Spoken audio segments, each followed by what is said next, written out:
7.3 Citi FM. Here I am. The best answer to those who ask what happened I survived. is here I am. I survived. Sometimes you don't need to say much, you just need to show up. Oh yes, for to him that is joined to the living there is hope. So the fact that I'm still alive means God ain't finished with me yet. Oh yeah, so it's Monday 15th July. Here I am. Give it another shot. I've been through many things. And I've cried. I've been through pain, but I have survived every toil. Despite every snare, I'm still alive. Many are the afflictions of the righteous, but the Lord delivers them from them all. What an assurance. What a great stepping stone for a fantastic day. This is the Citi Breakfast Show. We're live here in Accra. 97.3. This is business sense. This is life sense. The best response to what happened is here I am. I'm still here. Despite my wounds, despite all the persecution, I'm still standing. Powerful start to your show. Brought to you by ADB. Talk to us. Let's help you with a variety of personal loans. Top-ups at highly reduced interest rates. Tenors of up to 6 years. Reach out on 0302-224-043. Let's talk about that loan to help you start. This weekend is what we can describe it. Everything has happened. Former US President and prospective, probably now the Republican nominee, shot in the ear. He survived it. The world's most powerful country is reeling. They're calling it political violence. Everybody's asking for calm. Ghana also, a few months to elections. Largest pension manager forced to back down after organized labor in a concerted effort decided to strike. The National Pensions Regulatory Authority gave a clean bill of health to the proposed sale of 60% of shares in 5 hotels to a private developer. The company happens to be owned by Minister for Agri. All hell has broken loose. So even though the deal has been terminated, workers say they're striking. And while all this is happening, a law is being sneaked through Parliament to allow MPs to drive without speed limits. Not just MPs, some categories of our leaders, people are not happy. Lots of soccer, lots of swimming, lots of exciting things to talk about. 2 days, unearthing Ghana's next world champion. That's what the Channel 1 National Swimming Championship was all about. And we're grateful to our sponsors. We're proud of our participants. And we're really, really excited at the prospects for the future. Oh yes.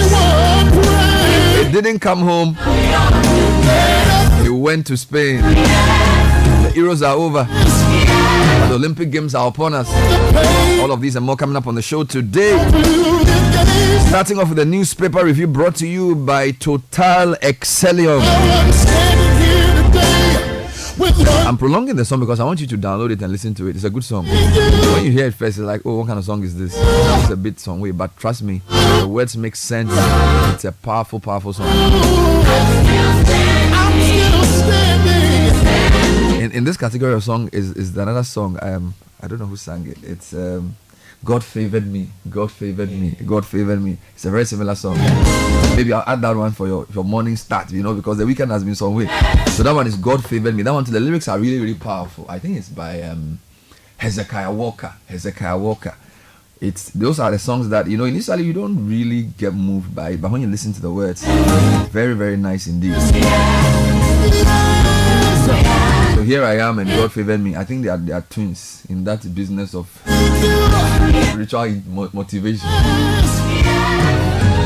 In the meantime, Total Excellium has incredible benefits for you. A 3-in-1 formula Cleans your engine, extends its life, lowers your fuel consumption. Thanks to the cumulative effect of its anti-corrosion, anti-wear, and detergent additives, Excellium lowers your vehicle consumption while reducing CO2 emissions. Segment is also brought to you by the Fidelity Bank, where we are partnering with the Pan-African Payment and Settlement System to ensure you can send money to your loved ones across the continent of Africa. Don't wait for days for transactions to clear. Just fast, secure, and affordable payments. Visit any Fidelity branch and start sending money across the continent instantly. Fidelity Bank, believe with us. Join the conversation on the Citi Breakfast Show on Facebook at facebook.com/Citi 97.3, Twitter at twitter.com/Citi 973, and Instagram at instagram.com/Citi 973 with the hashtag CitiCBS.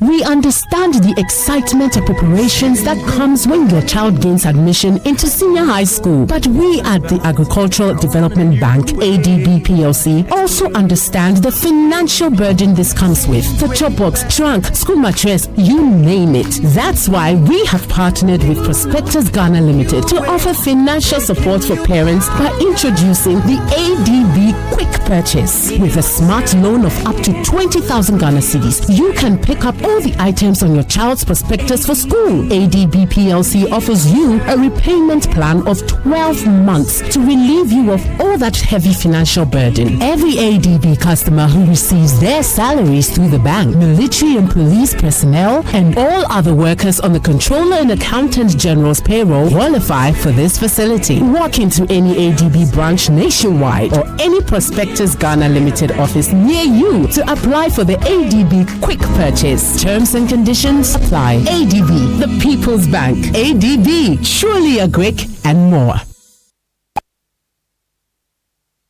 This is the Citi Breakfast Show, the city's biggest conversation.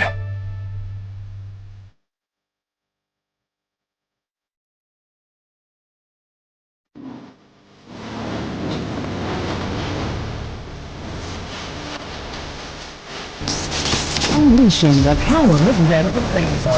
This is Citi 97.3.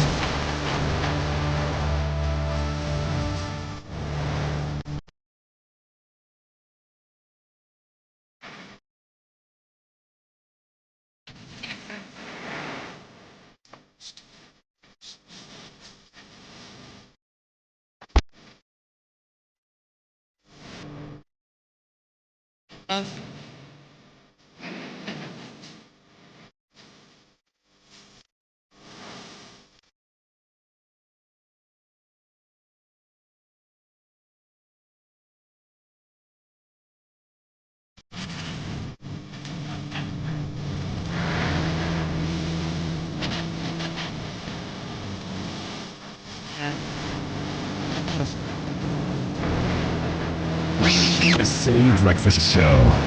Is above the noise.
a whole sermon, people.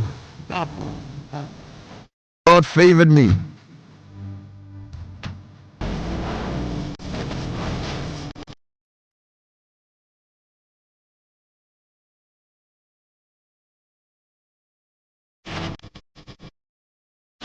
They whispered, they conspired, they told their lies, but God favored me. They tested my integrity and my faith in God, but it will not fall. Oh my goodness. Sing it to yourself, people.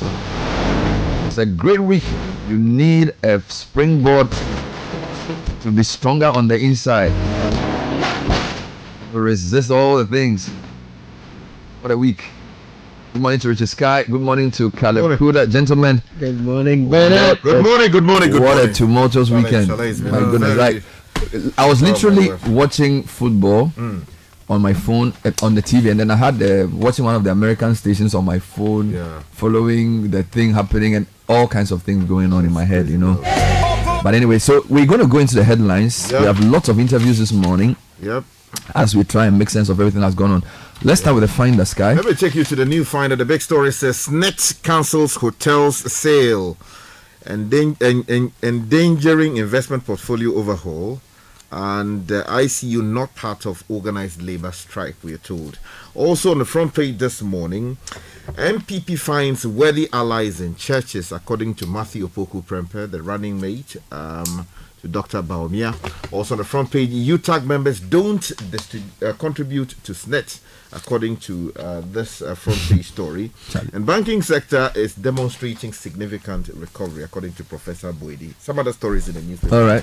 The Herald this morning, workers' anger and strike force Akufo-Addo government out of SNIT hotel sales, but... And then Gamancha promises clean, healthy Accra. Baumia announces 4-year deadline. Reject me if I don't deliver after 4 years. Napo was illogical, ill-advised and misguided. Comparing Akufo-Addo to Nkrumah, this is Kenneth Festus Abuaji. Kennedy Japan denies $50 million kickback allegation but runs from altercation with Ghana Gas CEO. And Mahama campaign condemns Asase Radio and Daily Guide refutes soliciting cash from Russians.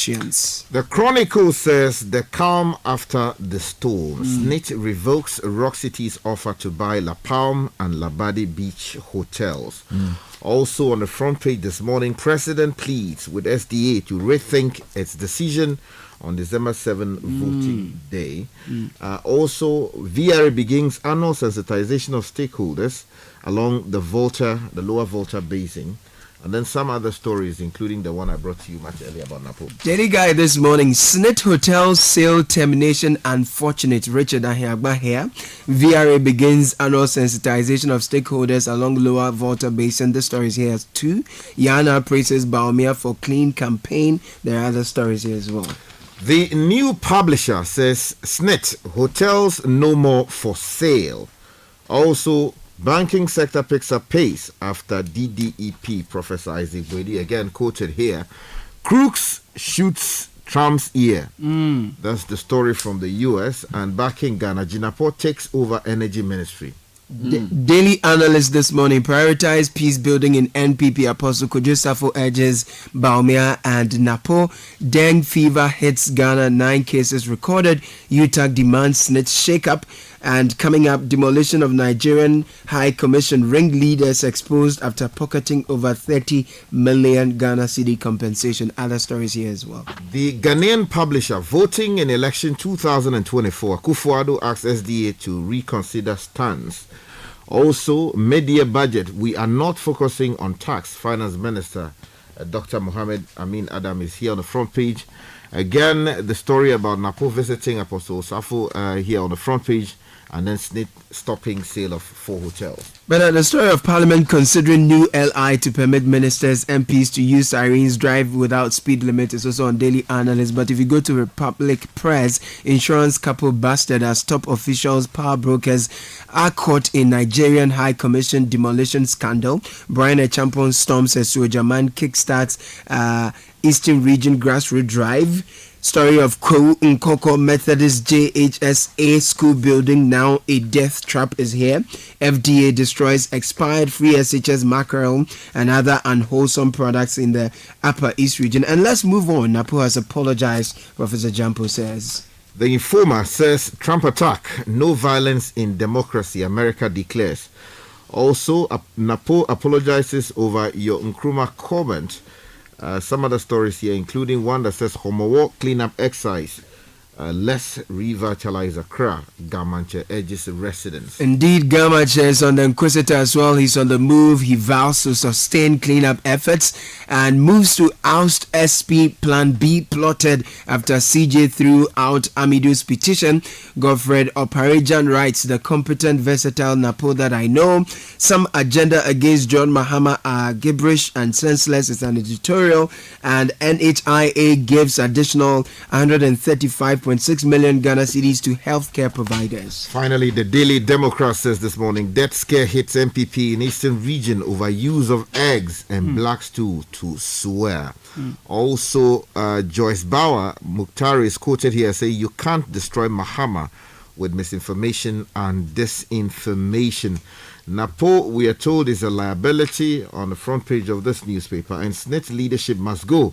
Okuchi Toa Blakwa is upping the ante. The Anchor newspaper this morning, NDC chickens out from IEA presidential debate, says Minye Biom after Baumia dares Mahama for showdown. Police arrest self-confessed robbery gang, but suspects say they spoke under influence of appeal. Health alert, GHS signals outbreak of dengue fever. Once again, 9 cases recorded in the Eastern region. And finally, from me, BNFT, MOFA, Ministry of Food and Agriculture, hands over essential infrastructure projects to beneficiary communities. Equities to dominate investment portfolios in second half of 2024. Standard Chartered Global Market Outlook is saying fisheries sector moves for greater transparency, and government sets $250 million annual cap on pre-court disbursements. Let me take you online, and today I'll start with American news portals just for a change. So the Wall Street Journal, which is like the main paper that covers US politics, including the Washington Post and the New York Times, it says Trump shooting is a stunning failure for Secret Service, and they have a huge video of what happened. And then Molly Ball says assassination attempt exposes the mortal core of America's politics. So basically their focus is on the shooting. Then there's a story of the shooter. A portrait of the shooter emerges, quiet, withdrawn, with little political footprint. So they're wondering what his motive could be. But the main story is about the failure of the Secret Service. The New York Times says Biden condemns violence, FBI searches for motive, shooting investigated as possible domestic terrorism.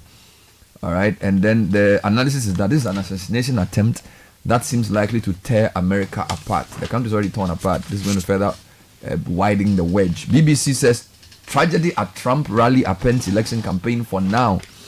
And then a few other stories of how the gunman shot at Trump despite public alerting the police. And the last one, an international one, Bloomberg says bold and bloody Trump seizes the moment after being shot. You know what that means, right?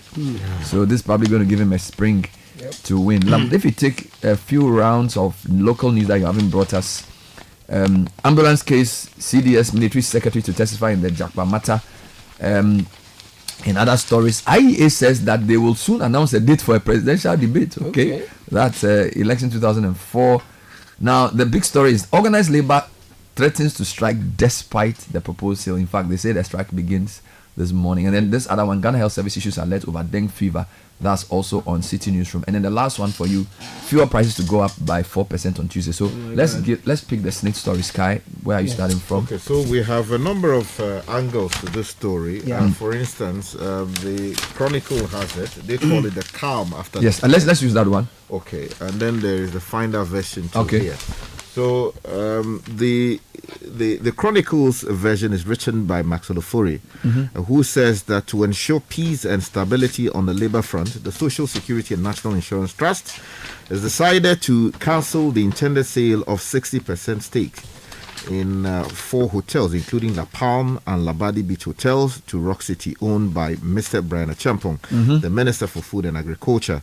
Now, the cancellation, which was contained in an official statement signed by the board chairperson of the trust, Madam Elizabeth Ekiao-Hene, followed notice by organized labor threatening strike today should the process continue.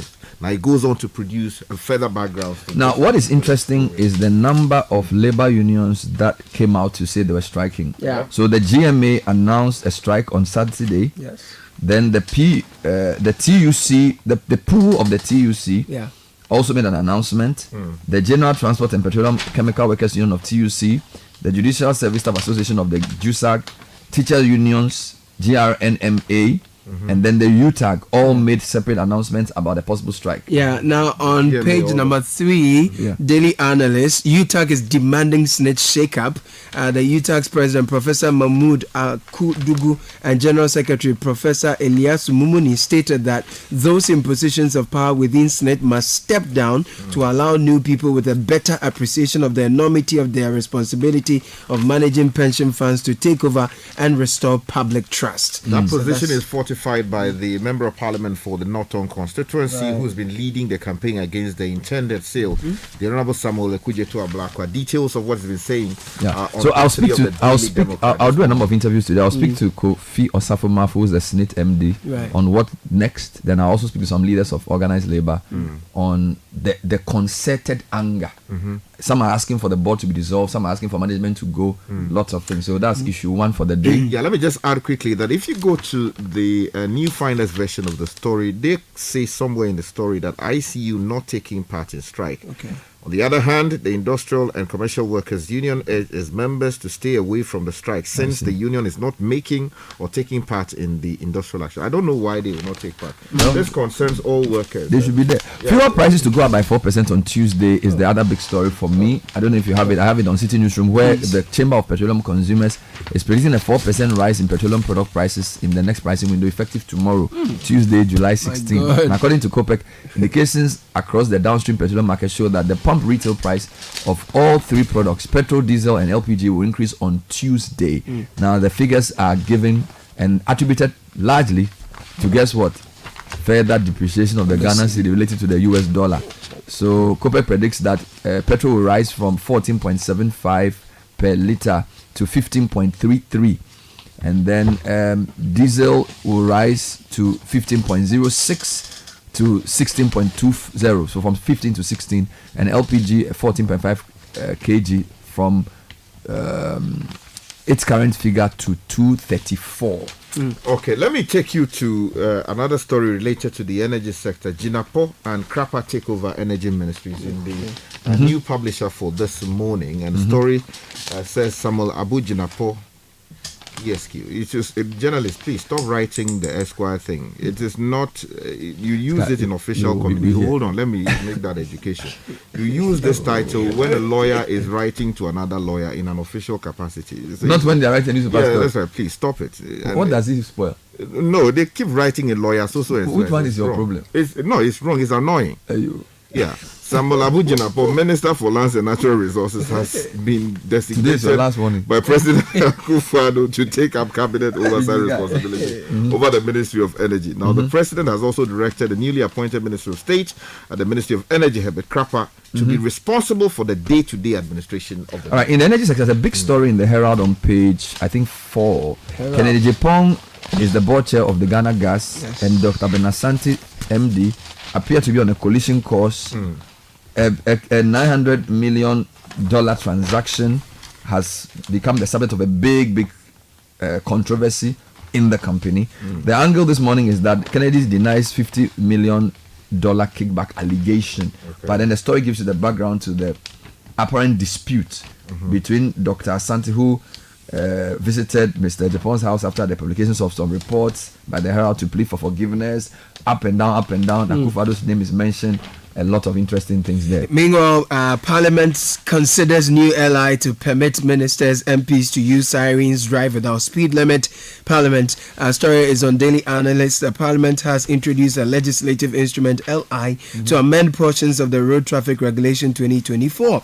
If passed, the new charges will grant MPs and ministers of state privileges previously reserved for emergency and specialized vehicles. The amendment of the regulation 74 of LI 2180 will allow the fitting of sirens or bells as warning appliances on specific classes of vehicles, including those owned by justices of the Supreme Court, MPs, ministers of state, among others. This piece of legislation is annoying, is insensitive, it is unmeritorious. It should be withdrawn. English. I I like the word. It is what? Annoying. Yes. It is vexatious and meritorious. Yes. Gamanche promises clean and healthy Accra, doing fantastic work with his mobilization.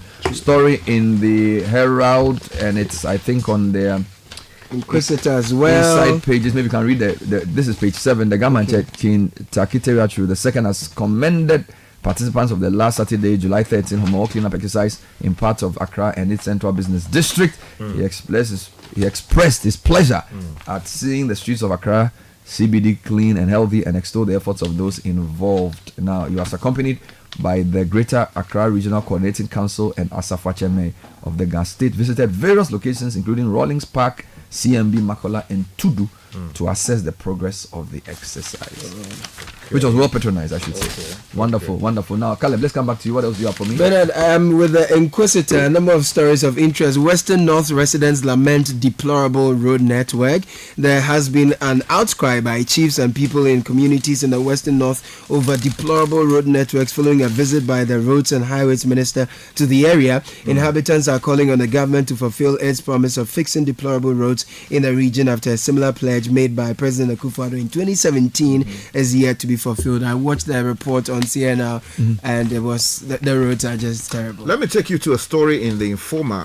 The story says this morning that maternal complications killed 2,541 women in 3 years. Now, some 2,541 women died of maternal complications between 2021 and 2023, with obstetric hemorrhage and gestational hypertension being the leading causes. Now, data from the Ghana Health Service shows that in 2023, 860 women died from pregnancy-related causes, with an institutional maternal mortality ratio of 109.35 per 1,000 live births. You see, these are the issues that should engage the attention of our members of parliament. Not frivolous pieces of legislation like the one they intend to pass. Yes. They should withdraw that legislation and deal with our women dying. And as we speak, there's also an alert on dengue fever outbreak. 9 cases confirmed. Ghana Health Service is announcing the outbreak of clinical malaria known as dengue fever in some districts in the eastern region. According to the Ghana Health Service, a total of 9 cases had been confirmed after samples were sent to Noguchi. A statement signed by Dr. Patukuma Boaji, DG, explained that these cases did not respond to anti-malaria treatment and were therefore managed as acute febrile illnesses. Now let's go global. Bold and bloody Trump seizes the moment of the being shot. And if you haven't heard this, former U.S. President and Republican, I think it's a prospective nominee, Donald Trump, was shot over the weekend at a rally in Pennsylvania, which happens to be the home state of Joe Biden. And then Joe Biden has given a speech urging unity, and there's a lot of different things been happening. The Secret Services under the cosh for an failure in intelligence, images of Ronald Reagan being shot, JFK being shot, and all those things coming up for discussion. But the world's supposed largest democracy, probably second after India, is facing a lot of challenge. And I think one newspaper sums it up when it says that the shooting is set to further divide America at the core. But I mean, watching the various channels, this thing happened. There's so much responsibility in terms of coverage. They are trying not to but on social media, people are. People for that one. People they are misbehaving, doing all kinds of things. But that tells you the importance of traditional media. Yes. Because you see, social media is unregulated, and therefore, when a nation needs to pull together, people are saying all kinds of you get it. So social media is good for what it does, but sometimes when in the time where you need cool heads, people are rubbing it in, and it's probably going to trouble the country. So we see. So congrats to the media for at least trying to. Napo's lawyer has beaten Napo's brother. Yes, which means law is stronger than blood. I don't know. What That's on Daily Guide. Anyone who's interested, page number 3. 2 stories quickly. Diagnosed with HIV, suicidal thoughts. We are told a policeman discovered his wife among sex workers during a night patrol, and he's also learned that she has HIV, so he has suicidal thoughts. Ghana here. Yeah, in Ghana here. And then in the central region, a 7-month-old baby was aborted and found in a public. Let me just give you 2 final stories. Ministry of Food and Agriculture hands over essential infrastructure projects to beneficiary communities. The ceremony was held at Tojin in the Volta region, and this is part of the ministry's emergency support, rural livelihood and food systems exposed to COVID project. There's also a number of meetings by the VRA to discuss possible spillage, and I think you read that headline earlier. We're keeping an eye on that particular story as well. Thank you, Richard Sky. Charlie Aluta continue. And Caleb Kuda. City Business News next. Stay with us.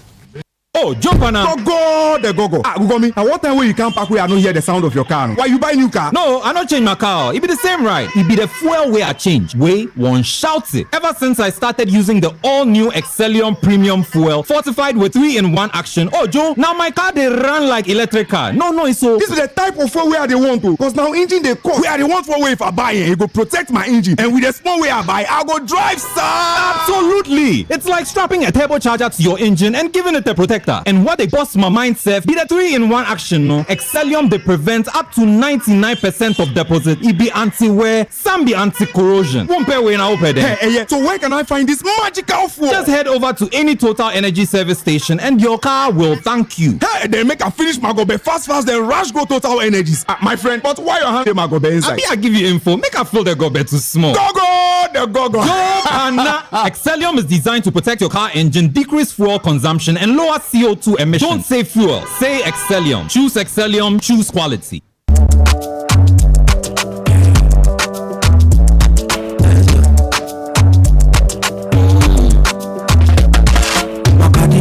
When you wake up in the morning and you know the money calling, oh you go work, but you know side your side. If I believe with us, if I hold my hand and believe, cause you know side your side. And when you dream, no say I live for you. And when you hustle every day, when you wanna go, everything you do, I live for you.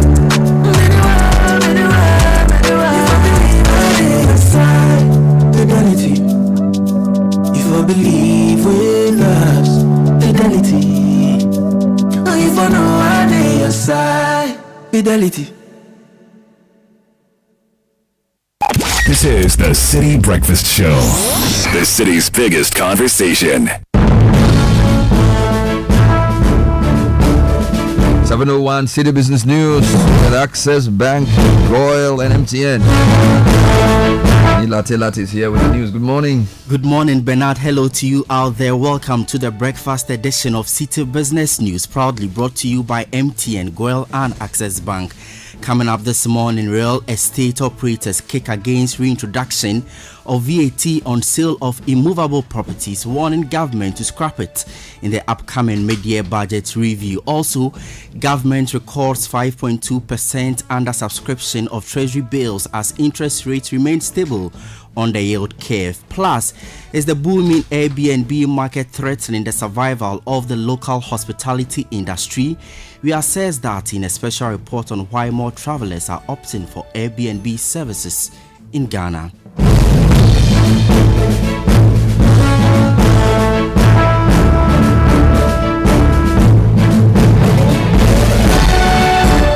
My name is SNIT MD. Thank you for joining us this Monday morning. Details of our stories. Now let's begin from the real estate sector, where players are lamenting the government's reintroduction of a 17.5% VAT on the sale of immovable properties. They argue that the tax is hindering sector growth as there was no consultation prior to its reintroduction. They have urged the government to abolish the tax as part of its commitment to refrain from introducing additional taxes in the mid-year budget budget review scheduled for Tuesday, July 23. Samuel Amegayibo is the Executive Secretary of the Ghana Real Estate Development Association, GREDA. They never engage us.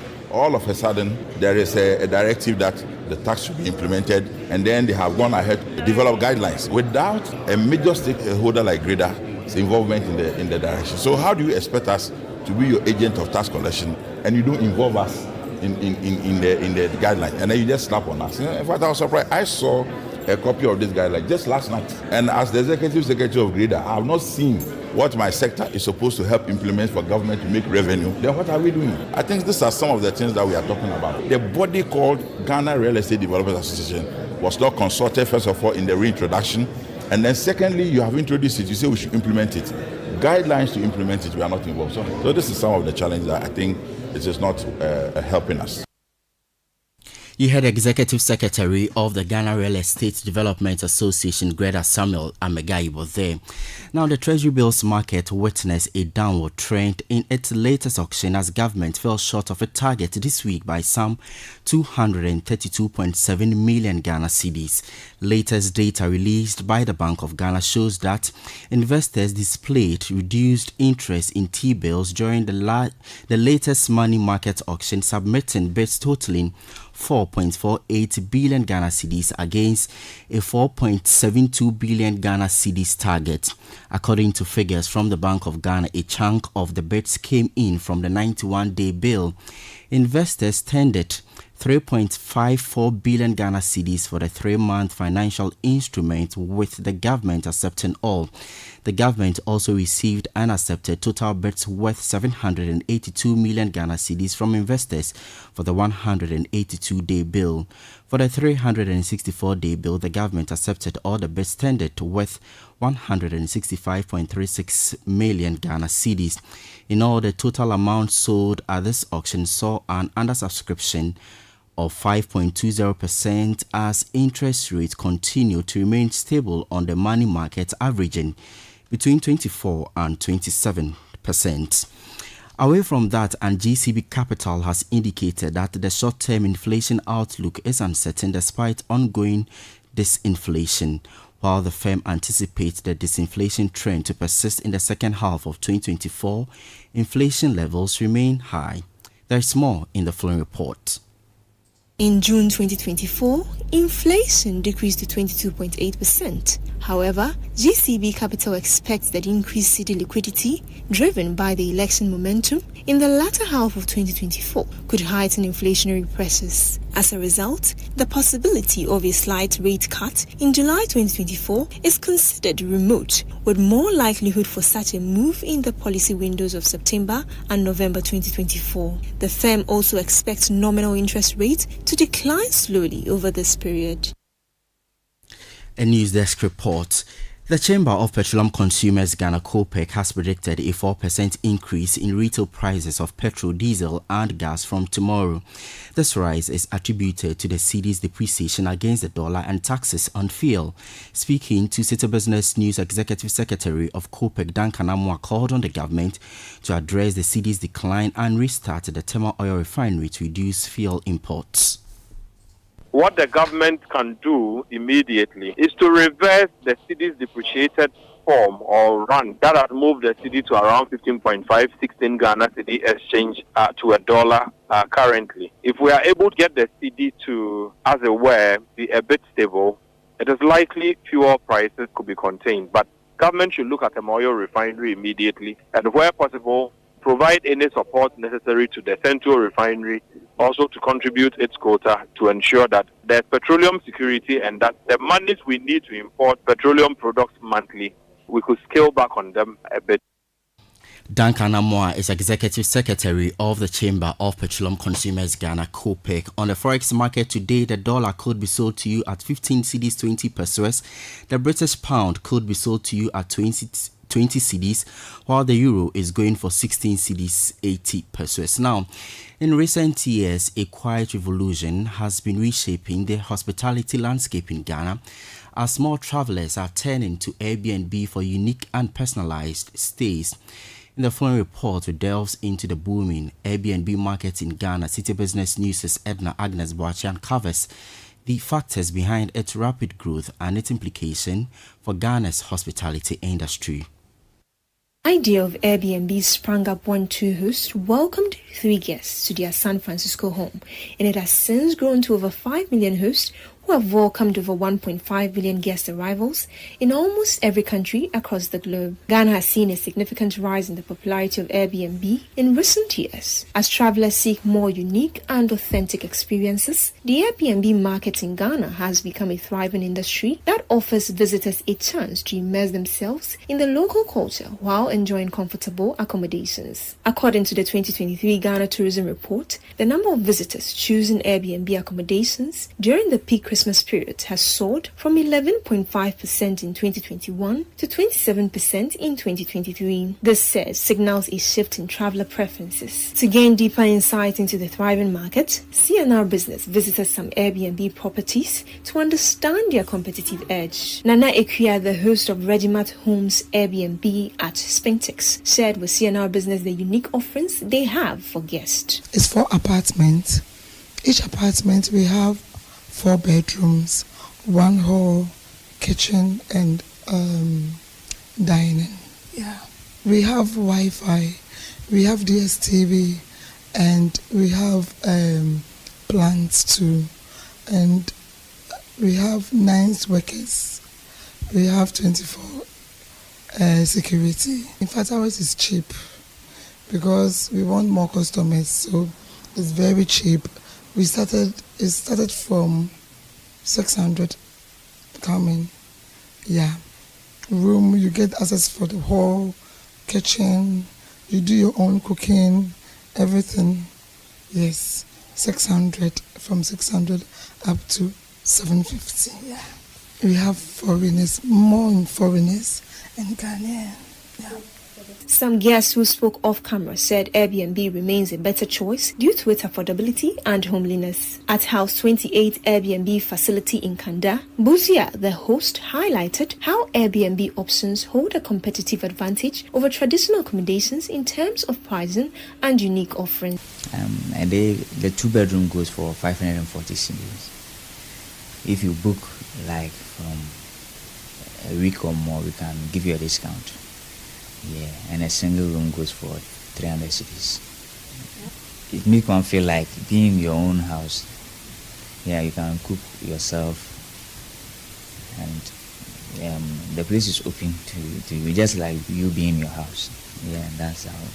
Chief Executive Officer of the Ghana Tourism Authority, Akwesi Agyemang, also weighed in on the future of the industry and the evolving regulations. The future is bright. It's looking good for so many areas and destinations that didn't have accommodation offerings. Airbnb has come to become that go-to place for them.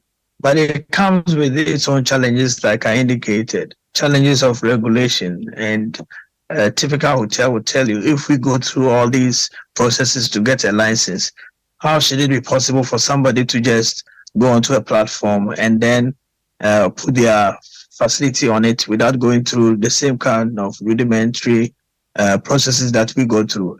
And recently, Kenya signed an MOU with Airbnb where now everybody has to go through the licensing. And that is where we are as a country too, because we've gone through several discussions with Airbnb, and we've all agreed that now to get onto the Airbnb platform, you still have to get a license from the Tourism Authority. Are Airbnb options a threat to traditional hotels? President of the Ghana Hotels Association, Dr. Edward Akanyamike, has the answers. In no way threatens the hotel industry. Just as the hotels are regulated, they are licensed on an annual basis, they pay their taxes, and then they also are subjected to license or permits from almost 16 regulatory bodies. Okay, so if you are doing all this to the hotel and you're not doing it to the Airbnb facilities, that is basis for unfair treatment.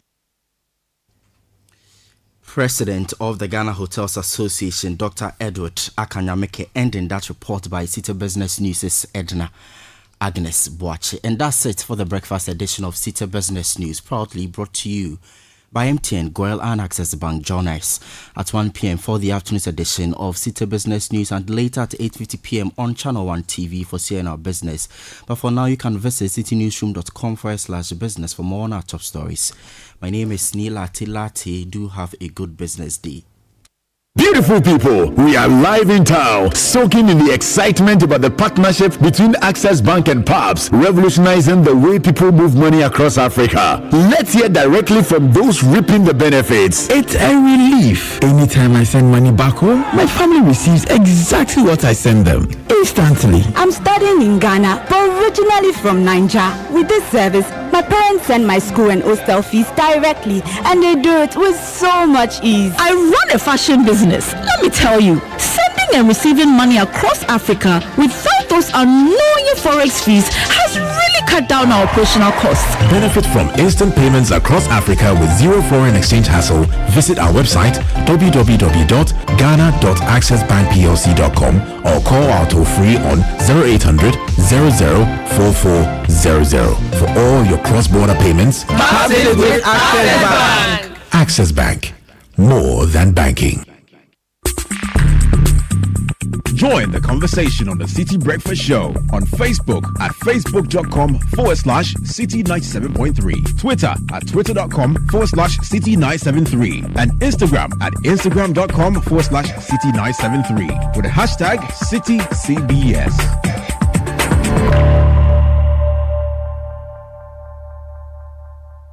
This is the Citi Breakfast Show, the city's biggest conversation. Go. Obi Antone Coalition.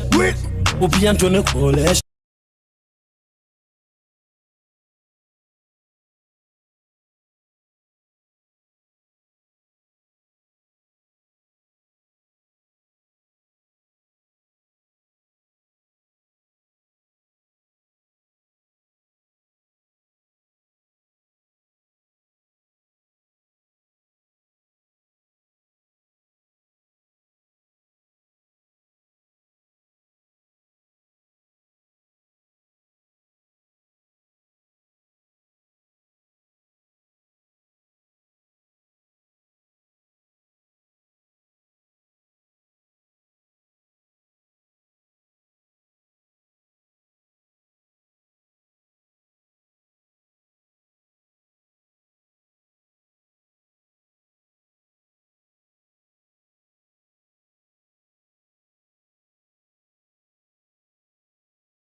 We'll wait to see how that goes. We'll find out from them what irks them so much about the proposed sale, which has now been terminated, and why, despite the announcement of termination, they are still saying the strike is on. We'll speak to the SNIT DG as well on what next for SNIT now that all of this has come to a head.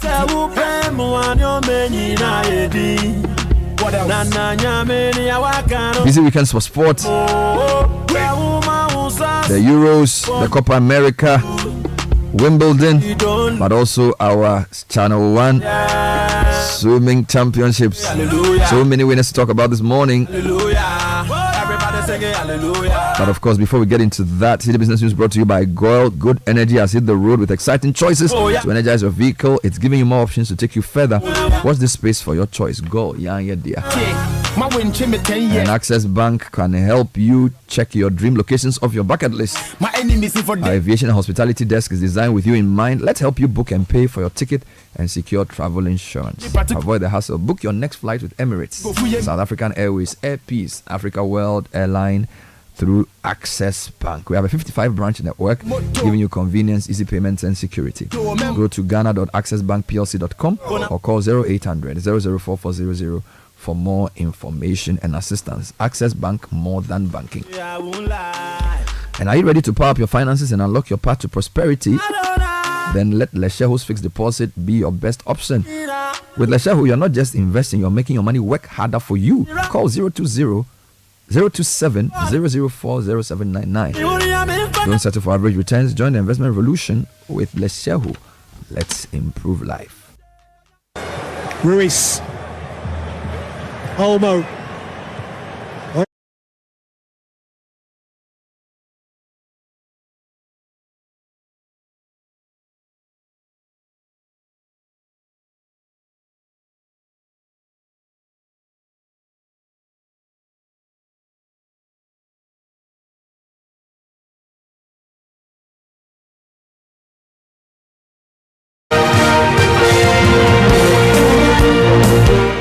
And time did run out for England in the final against Spain last night at the Olympia Stadium. We have a new champion in this year's Euros, and it goes to Spain. We'll touch more on the Euros plus this. The young king of centre court retains the crown. 3 sets to love. 6-2, 6-2, 7-6. A master craftsman at 21 years of age. Alright, so Carlos Alcaraz will keep hold of Wimbledon title after defeating Novak Djokovic in the finals of the men's singles. It was a double sweep for Spain, winning the Euros, and also Alcaraz retaining his title of that plus. All the Jews from the Aquatic Center coming up right here on kickoff. My name is Gabi Ofer, and I'm here to present to you the very latest in the world of sports.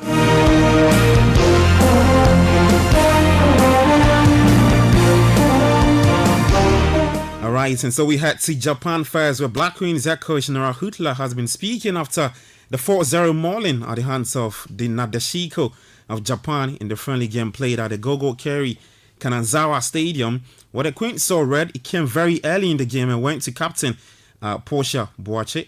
Well, here's what Nora Hutler had to say after the test against the 2011 world champions.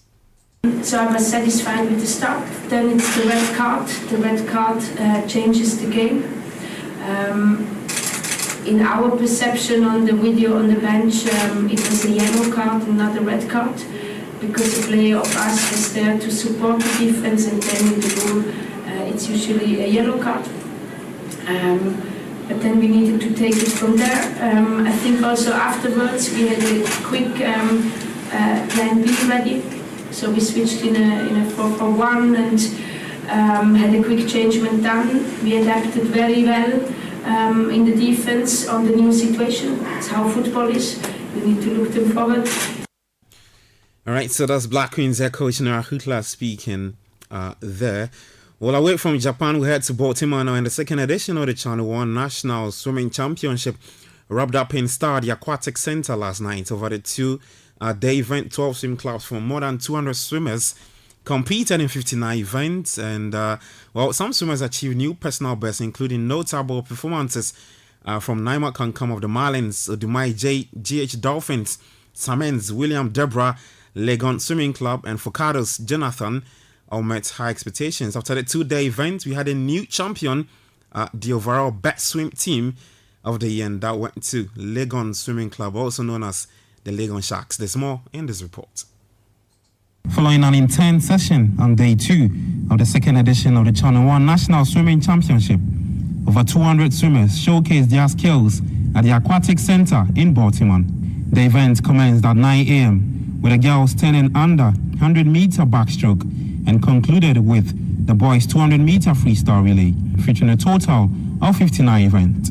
Swimmers like Home Louise, Samens William Deborah, Focados Jonathan, Naima Kankam, and Odumai J achieved new personal bests in their respective events. In their reactions to Channel 1 News, the swimmers expressed excitement about improving their times from the previous year. I felt like I was giving a lot, and I did feel tired, but I gave it, and then because I wanted to get further, I tried to kick my legs faster. And then I got silver. Well, it feels great because knowing all my hard work and effort has paid off in this one race. At the conclusion of the two-day event, the Legon Swimming Club, also known as the Legon Sharks, were crowned the overall best swim team of the year. amassing a total of 179 medals. All right, so that's the new champion for the Channel 1 National Swimming Championship. The second edition, of course, was Legon Sharks. Well, the best male team also went to Legon Sharks, with the Marlins and Aquatic Masters coming in second and third place, respectively. The GH Dolphins topped the female category, with the Marlins and the Aquatic Masters filling out the second and third spot in that category. But let's hear from the co-founder from Legon Swimming Club, Daniel Parry, after being crowned overall champions of this year's competition. It's a major win for us for two reasons. The founder of the club, had his inaugural lecture just this Thursday, and inaugural lectures for these professors are the peak of their academic, works. And the same Thursday happened to be my birthday, so we were so determined to win this championship. One, as a birthday gift to me, and also to say a big thank you to Professor Ayite for, coming out with this noble swimming club. All right, so that's Daniel Parry. He's the head coach for Legon Sharks, also known as the Legon Swimming Club. Dr. Koko Fuso-Asari is the chairman of the local organizing committee for the African Games, and he was at the event and praised Channel 1 TV Citi FM for hosting the two-day swimming event. I'm super excited that after the games, the facilities are being used. Particularly, the Swimming Federation has done extremely well, consistently using the facility. When you have such facilities, you can unearth and develop talents. And I'm very, very glad that we are today witnessing this very important competition. And let me say kudos to your organization, Citi, for also facilitating this. This is what we are talking about, that look, if we don't take the advantage to build facilities during the games, there's no way we can grow and develop this sport. So I'm very, very excited. And I hope we'll continue to unearth talents, and we'll continue to become one of the best nations in swimming. All right, so new batting talents for the various swim teams. It was the second edition of the Channel 1 National Swimming Championship, a two-day event, of course, held at the Aquatic Center at the Botiman Sports Complex. Well, let's take you to Germany, and Mikel Oyarzabal's late sucker punch in Spain at the Euro 2024 trophy via 2-1 win over England, whose wait for a trophy will go into a 60th year. But here's Spain's head coach De La Fuente. I don't think we were favorites. I just wanted my team to be in a disposition to compete and to win, and we've made it. It's difficult to improve something like that, but I would like my players to keep growing and improving. This group of footballers is an amazing group. They are tireless. They will keep improving, competing, trying. All right, so that's Spain's head coach De La Fuente speaking in interpreter. We'll hear from England's Jude Bellingham after losing in the final. Someone else can come and give it another go. Southgate out. Southgate out. He disagrees. Do you think that's it now for Gareth Southgate? It's heartbreaking, isn't it? It's heartbreaking. Yeah. I don't know if it will be, to be fair. I think the players like him, FA like him, so we'll see if he's here for America or not. I still think Southgate. I think there's a lot to improve on, but. Yeah, I don't know who else would come in and do a better job, is the honest truth. I've been against Southgate for a long time, and I thought this last week or two, his interviews, I've really felt an emotion towards him, and I thought he's really... All right, so those were some supporters reacting, England supporters, of course, reacting to Gareth Southgate's performance, back-to-back finals, but have failed to left the trophy in the Euro tournament.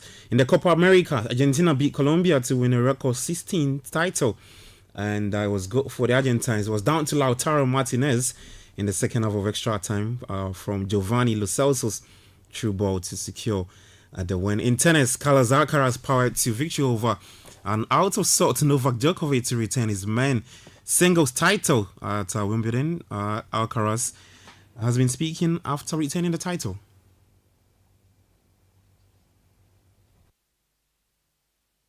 Well, many congratulations, Carlos. You really were on fire out here on this centre court. You've successfully defended the Wimbledon title. How does it feel to have your hands back on this beautiful trophy? Well, honestly, I'm. It is a dream for me winning this trophy. I think an interview when I was 12 or 11 years old, I said that my dream is to win Wimbledon.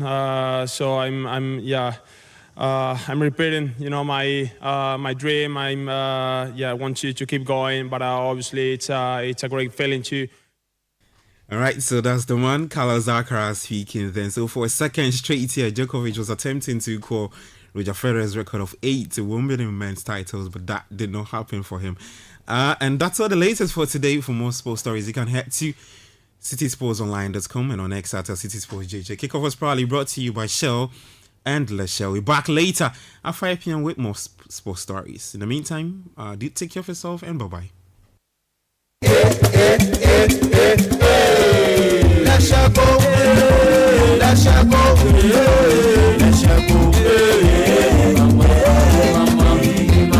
If you need unique services, innovative financial solutions, we deliver on our promise, cause we are number one. Let's go, we improve your life. Let's go,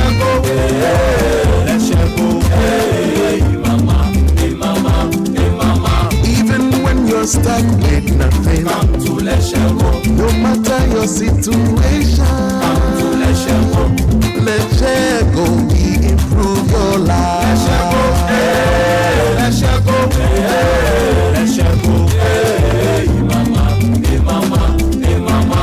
Let's go, we improve your life. Different cars take different journeys. The strong ones build big cities that people thrive in. The agile ones take us to work there, so we can make a little chop chop. The dependable ones are always present in times of trouble. We salute what you do for Mother Ghana. The traditional ones keep society running. And then there are the flashy ones that keep our roads interesting. Oga, we salute you. No matter your vehicle, every car loves Shell fuels because our most advanced fuels with Dynaflex technology are designed to prevent deposit buildup and keep your engine clean and protected. Fill up and give your car the love it needs for better journeys. Go well.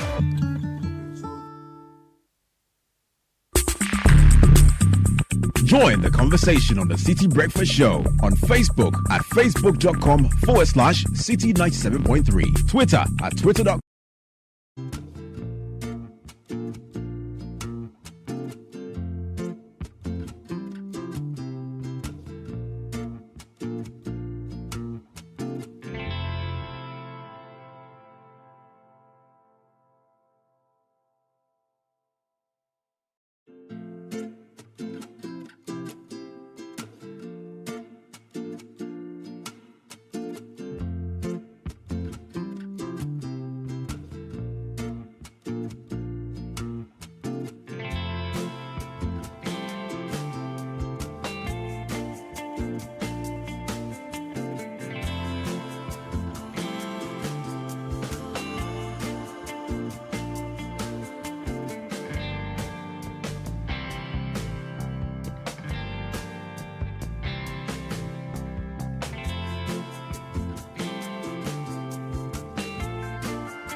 birthday to my boss, Dr. Richard Ampofo Boedu, the administrator of Get Fund. Dr. Aid graciously coming in from Kojo God, Ekropong Equiapim. Wishing John Trustitego a happy birthday from his brother-in-law Eric Ed Georgie Crapper. And to Mr. Patrick Kojo Furi of the Ministry of Food and Agriculture. God richly bless you for everything you do for us and everyone around you. We are so grateful to God for adding another year to your years. You are blessed with long life and good health and prosperity from your beloved wife and children, Nana, Papa, Mausi, and Maunyo. Wishing Kelvin Aminate Te of Family Life School, New Achimota, a happy birthday as you celebrate the 15th. I will celebrate your birthday today, the 15th of July. And also for your successful completion of BEC on Friday.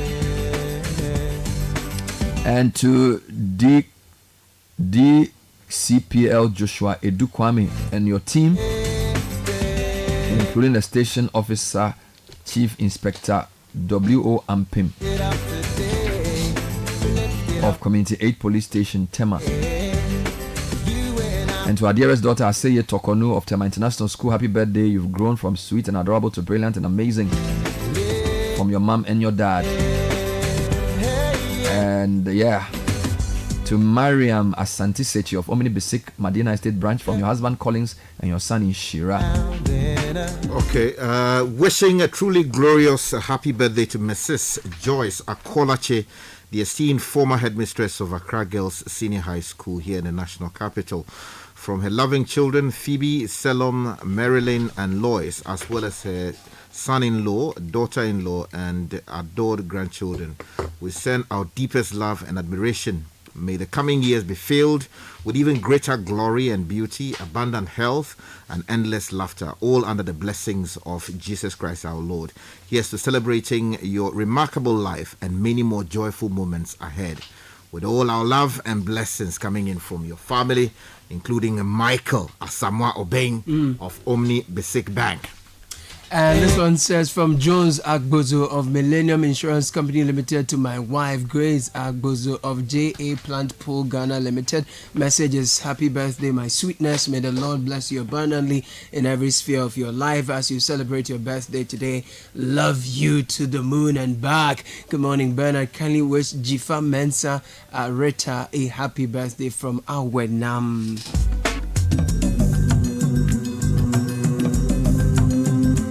All right, so the proposed sale of 60% shares in SNIT terminated in a letter signed by the board chair, Madam Elizabeth Ohini. Some people say it's too little, too late, because organized labor has decided to strike. And I have counted 1, 2, 3, 4, 5, 6, 7. The JUSAG have struck. The POO has struck, the GMA have struck, the teacher unions collectively have struck, that's NAGRAT, NAT, and CCT. UTAG has struck, TUTAG has struck, and of course the pharmaceuticals. So if you add JUSAG, POO, GMA, that's 3, the teacher unions are 3, 6, 7, 8, 9, almost 10 unions have struck. Now let me read. No, before I do that, let me do something quickly. Let me pay some bills so that I can get more money to move before I bring you the statement. There's a big statement signed by the 3 big ones. So the TUC, the Forum for Public Sector Workers, and then the Ghana Federation of Labour. They've co-signed a statement that Sky will read. But before we do that, there's an exciting new chocolate beverage out there on the market from the producers of Cowbell. Let's talk about Twisco, a chocolate food drink with a blend of premium cocoa powder enriched with NF4, a combination of energy boosting vitamins and minerals, including vitamin B, C, D, iron, and many more. It's available in 20 grams, can be found at your nearest neighborhood store. In a delightful red sachet, only 1 cedi, 80 pesos. To enjoy all the goodness packed in a sachet, empty contents into a mug, mixed with 180 ml of previously boiled water, milk, and stir. Start your day with a cup of great tasting Twisco and power your dream. And VW Ghana is excited to announce its 40k promo campaign. For every T-Cross or subcompact crossover SUV you buy, save 40,000 cedis. Yes. For every Amarok pickup you buy, Save 40,000 cedis. Take advantage now. Drive Ghana, drive Volkswagen. Hurry while stocks last. For more information about our range of models, Virtus, T-Cross, T1, the Terramont, and the Amarok, call or WhatsApp 025 79 56 688. And which app allows you to transfer money at only a tiny fee using a Visa card? You know the answer, right? Express Pay. Now we keep falling for you. Our prices have been falling, so send 100 CDs, pay just 1 CD. Send 200 CDs, pay 2 CDs. And of course, if you send 5,000, like you're planning to do this week, you only pay 10 CDs. So basically, any amount over 1,000 CDs, you pay 10 CDs. And there's more, because we're also filling the tanks of our lucky customers. So one loyal customer every day, Monday to Friday, gets their tank filled. How much does it take to fill your tank? It's about 900 Ghana cedis. You are not an ordinary Ghanaian. How much does it take to fill your tank? Close to 500. It takes 650 to fill my tank. Okay. So that's the level we are. He's 900, I'm 650, you are 500. No, you're a big man. No. But they are adding 4 CDs to it. No, I'm using diesel, that's why. So it takes 900 CDs to fill your tank. Do you know that's somebody's salary? How long does it last you? Well, it depends on... If you drive, it's a week? Yeah, ideally it should take me a week. Well, the express will fill your tank for you. So go and use the app. Use the app to send me the 900 and we'll fill your tank for you. It's the same thing. Okay. So yeah, that's what's happening. So they are working with some banks to make this possible. Now, imagine launching your career, starting your own business, or embarking on advanced studies within 6 months of graduation. At Ashesi, that's nearly every graduate's reality. From Accra to Nairobi, from London to New York, Ashesi graduates are noticed and they are leading successful careers, regardless of what you choose to study. And Ashesi Education gives you a strong foundation for life. So visit ashesi.edu.gh to learn more about the Ashesi Advantage. Remember, admissions are ongoing. So whether you're an exporter, importer, or involved in any form of international trade, Bank of Africa is here to provide all the needed support to make all your cross-border trade transactions seamless. With presence in over 30 countries across Africa, Asia, North America, and Europe, we are well positioned to provide advisory and financial support to you. We provide tailor-made trade finance solutions such as warehousing, financing, discounting of receivables, local and offshore guarantees, remittance of export proceeds across the Waimu region, and many more. So call us on 0302 429 333 or 0302 249 690 or visit any of our branches nationwide and let's do business together. You can also visit our website or social media pages for more information. Bank of Africa, the African bank with global reach. Bank of Africa, as strong as a group, as close as a partner. Now, if you're speccing that old car, or you need a home makeover, or you just need a relaxing beach getaway, use your ABSA card 10 times or more in a month and you could be a lucky winner in the ABSA Change Your Story promotion, and extra entries by using our digital channels 5 times or more. From now until the end of October, 5 lucky winners will take away 40,000 Ghana cedis each every month to change their story. So for more information, visit an ABSA branch today. This promotion is regulated by the National Lottery Authority, NLA, on the Caritas Lottery platform. Your story matters, ABSA. Terms and conditions apply.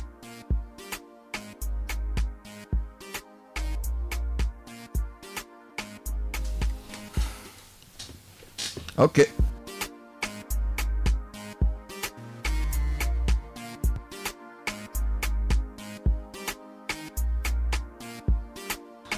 So it's a quarter to 8. I'll be bringing you an interview. I'll be having an interview with some people shortly. Before I do that, are you a freelancer looking to grow? Are you interested in exploring the gig economy as a source of income? Do you want to learn valuable skills and strategies for success in the gig economy? Then join Absa Bank's Ghana's free ready-to-work webinar titled Building Your Hustle, Unlocking Opportunities in the Gig Economy Landscape. You will be live on Absa's Facebook page and YouTube on Thursday 18th of July at 11 a.m. sharp. Don't miss this opportunity to gain valuable insights and unlock your entrepreneurial potential. Your story matters. Absa, Absa, Absa. Why not experience an unforgettable summer escape with your Zenith Visa card? Spend a minimum of 3,000 Ghana cedis in at least 5 transactions and win an all-expense-paid trip to the Olympic Games in Paris. Make this summer extraordinary with your Zenith Visa card. Use your Zenith Visa card for all your payments and enjoy the Olympic Games in Paris. For more details, visit www.zenithbank.com.gh. Terms and conditions apply. Zenith Bank, in your best interest. All right, so Sky, there seems to be a snowballing of anger and disaffection among labor unions. And I don't know the last time we saw almost 11 labor unions decide that they would strike over an issue. Now, read the general statement. It was the main statement of organized labor this morning. Okay, so this statement is signed by 3 different personalities within the labor front. It's dated the 12th of July 2024, and it says, organized labor, press statement on proposed sale of 60% of SNIT shares in the 4 hotels. It says, we have followed the developments on the proposed sale of 60% of SNIT's stake in 4 hotels with very keen interest, especially after organized labor leadership meeting with the President of the Republic on this matter, which took place on the 25th day of June 2024 at the Jubilee House. Yesterday, the 11th day of July 2024, the Honorable Minister for Employment and Labor Relations, who is also responsible for pensions, made a statement in Parliament that MPRA has approved the sale of 60% of SNIT's shares in the hotels. We recall that on the 28th day of June 2024, the board of MPRA issued a directive to SNIT to suspend the negotiation with Rock City Hotel Limited. We therefore find it extremely difficult to understand how and why MPRA would turn around to approve such a flawed deal 2 weeks after the directive. Organized labor would like to reiterate its well-known position that the proposed sale of SNIT shares in the 4 hotels is not in the best interest of Ghanaian workers. We, therefore, demand that SNIT terminates the process immediately.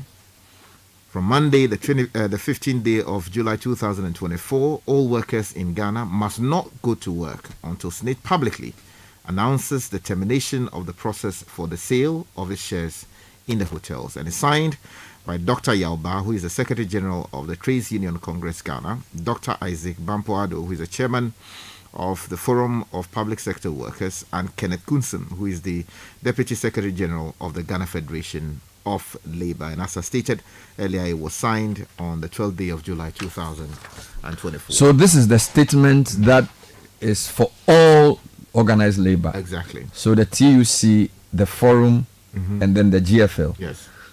Those are the 3 arrowheads for that. But beyond that, we also have about 10 different statements issued. Exactly. For instance, the JUSAG, which is the Judicial Service Staff Association of Ghana, also issued a statement shortly after this statement came out.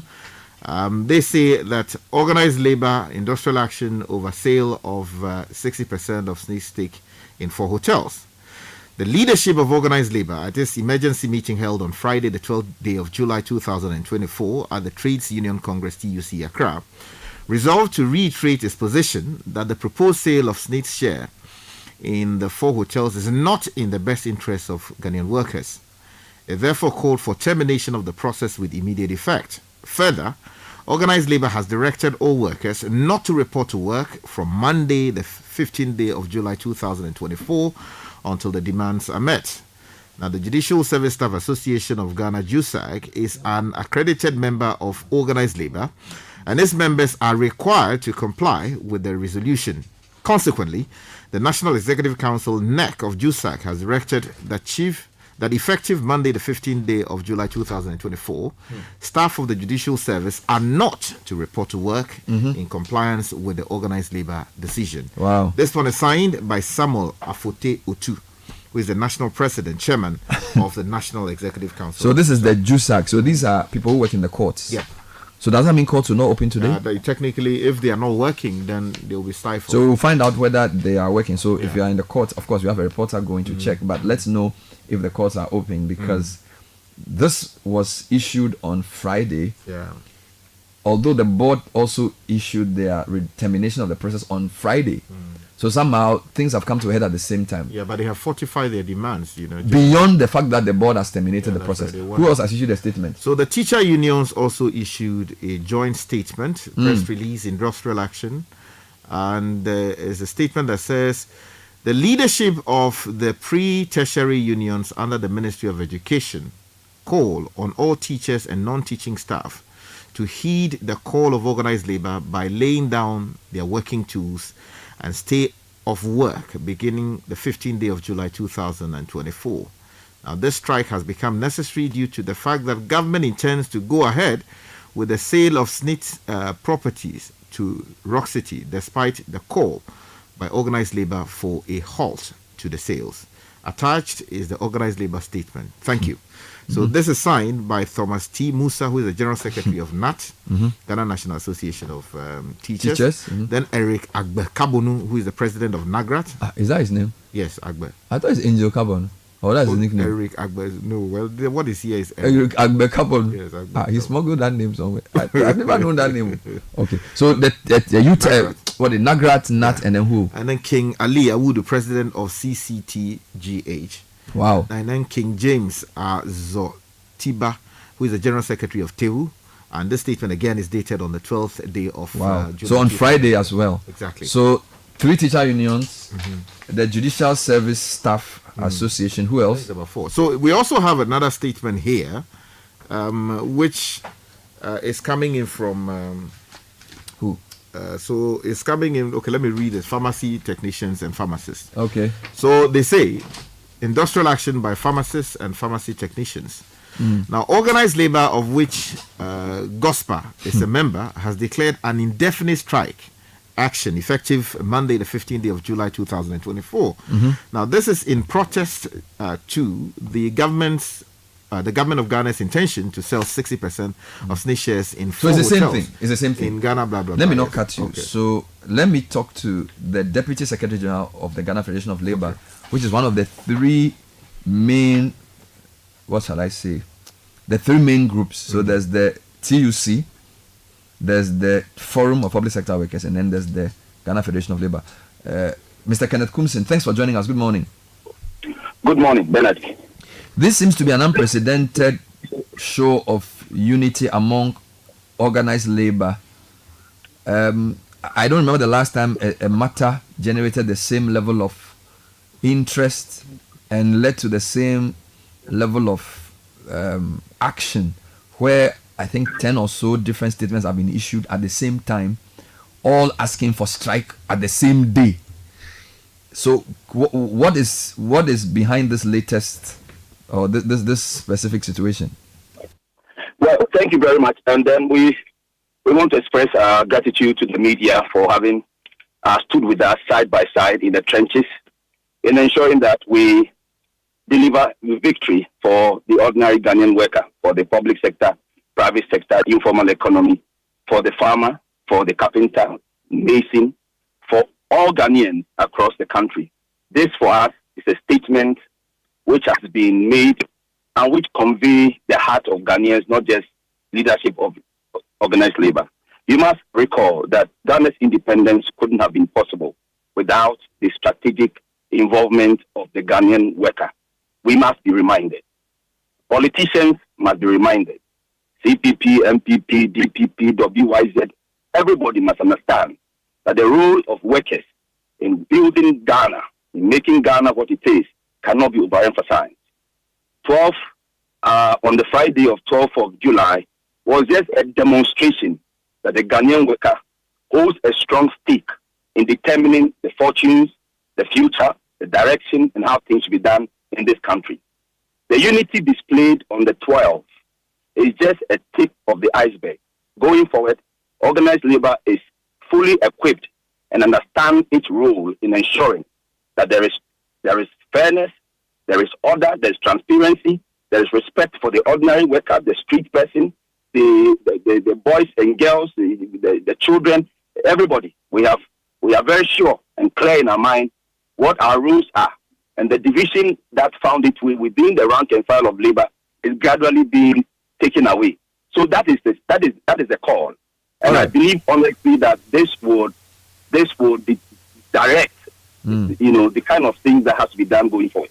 But have you not sort of come to the party rather late? Because the board chair of SNIT issued a statement on Friday terminating the process.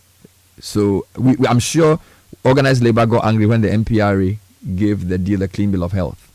But subsequent to that, Madam Elizabeth Ohini has issued a statement saying that the process has been terminated. Is that not what you wanted? So does that not make your strike actions moot? Not exactly, because the decision, first of all, you must understand that the object of SNIT is to operate the Social Security and National Insurance Trust the first year. There are functions that SNIT is decorated with.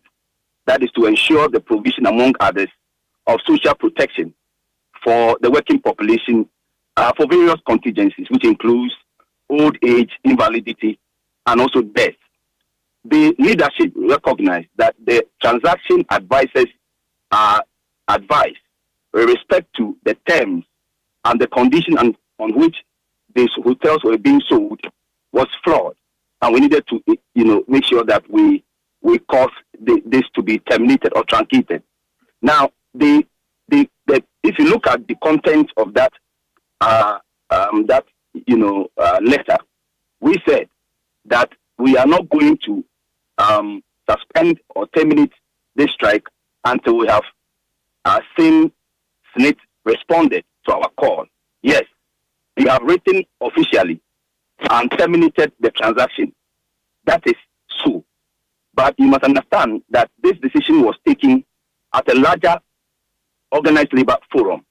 If we respond just as they responded without constituting or bringing everybody together to take this decision collectively, what you would have achieved or what would have happened is another opening for the rank of organized labor to be divided.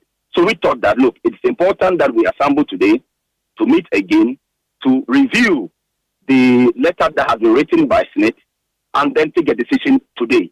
So today is going to be a day to again communicate to the public unequivocally where we stand as far as the directive, the letter from SNIT is concerned. I am unable to pontificate or make a firm, conclusive statement as what will be the outcome of today's meeting. Oh, so definitely there's going to be a meeting and hopefully an announcement after that.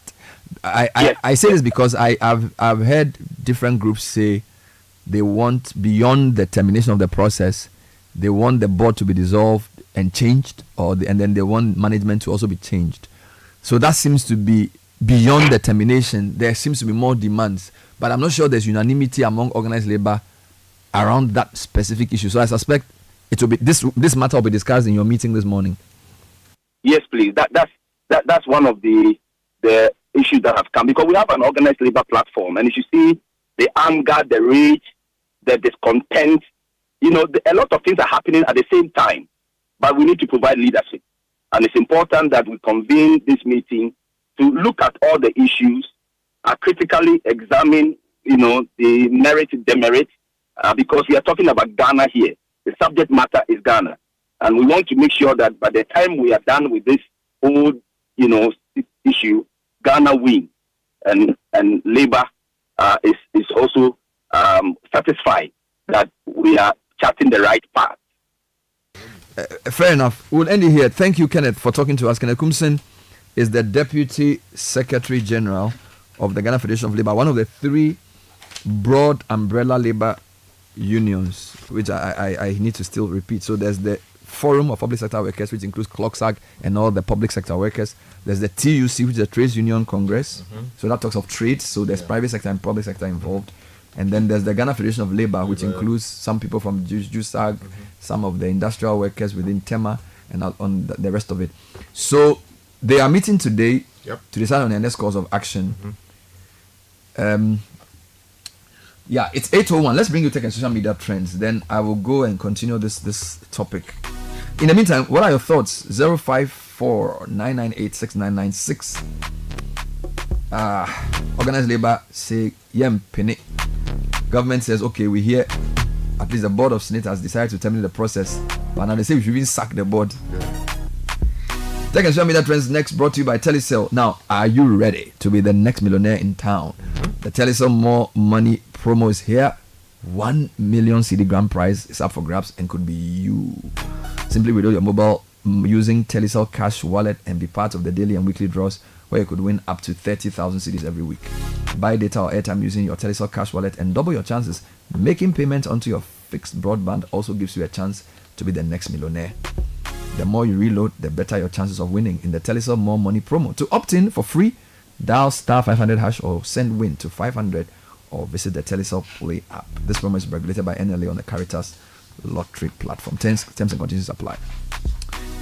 And the segment is also sponsored by First Bank Ghana. The biggest dream starts small. So this long back, enroll your children or what in the First Bank Ghana Junior Internship Program from 15th July to September 15 to enable them gain a valuable work experience. All you need to do is to sign up your child or what for the Kids First account designed for children up to age 12, or the Me First account for teenagers aged 13 to 17. Make an initial deposit of 300 cedis into the account and apply for the First Bank Ghana Junior Internship Program. Your child or what will experience an exciting 5-day internship at any of our branches, get to participate in an essay writing competition, and win attractive cash prizes if their essays are judged as one of the top 3 essays. Find out more, call 059 69 21 921 or email firstsolutions@firstbankgroup.com. First Bank Ghana, you first.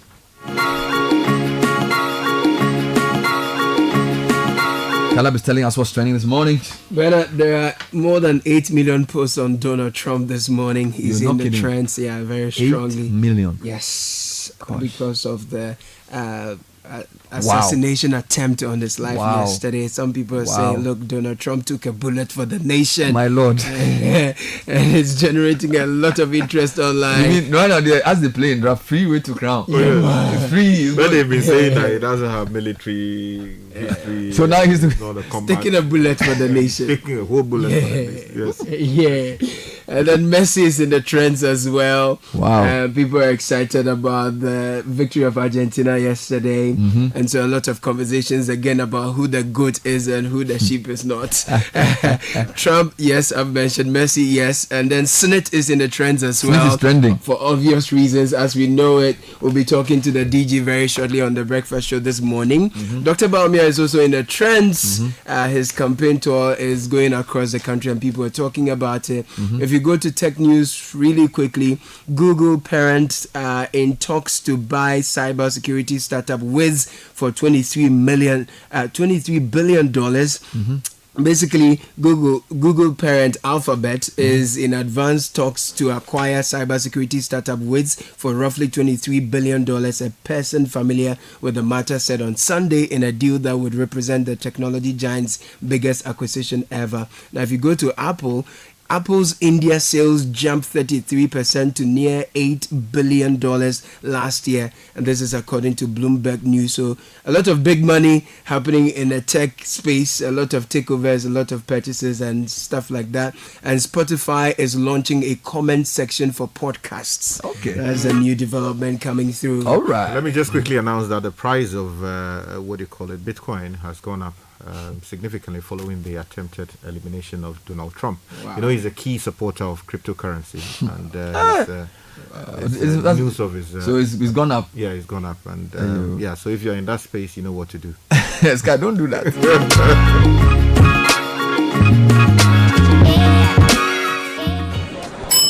Going up? Yes. After you. No, you first. No, please. I insist.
family and friends will visit your home. That's why Ashfrom produces a masterclass range of sofas and couches to fit every corner and space in your living room or balcony.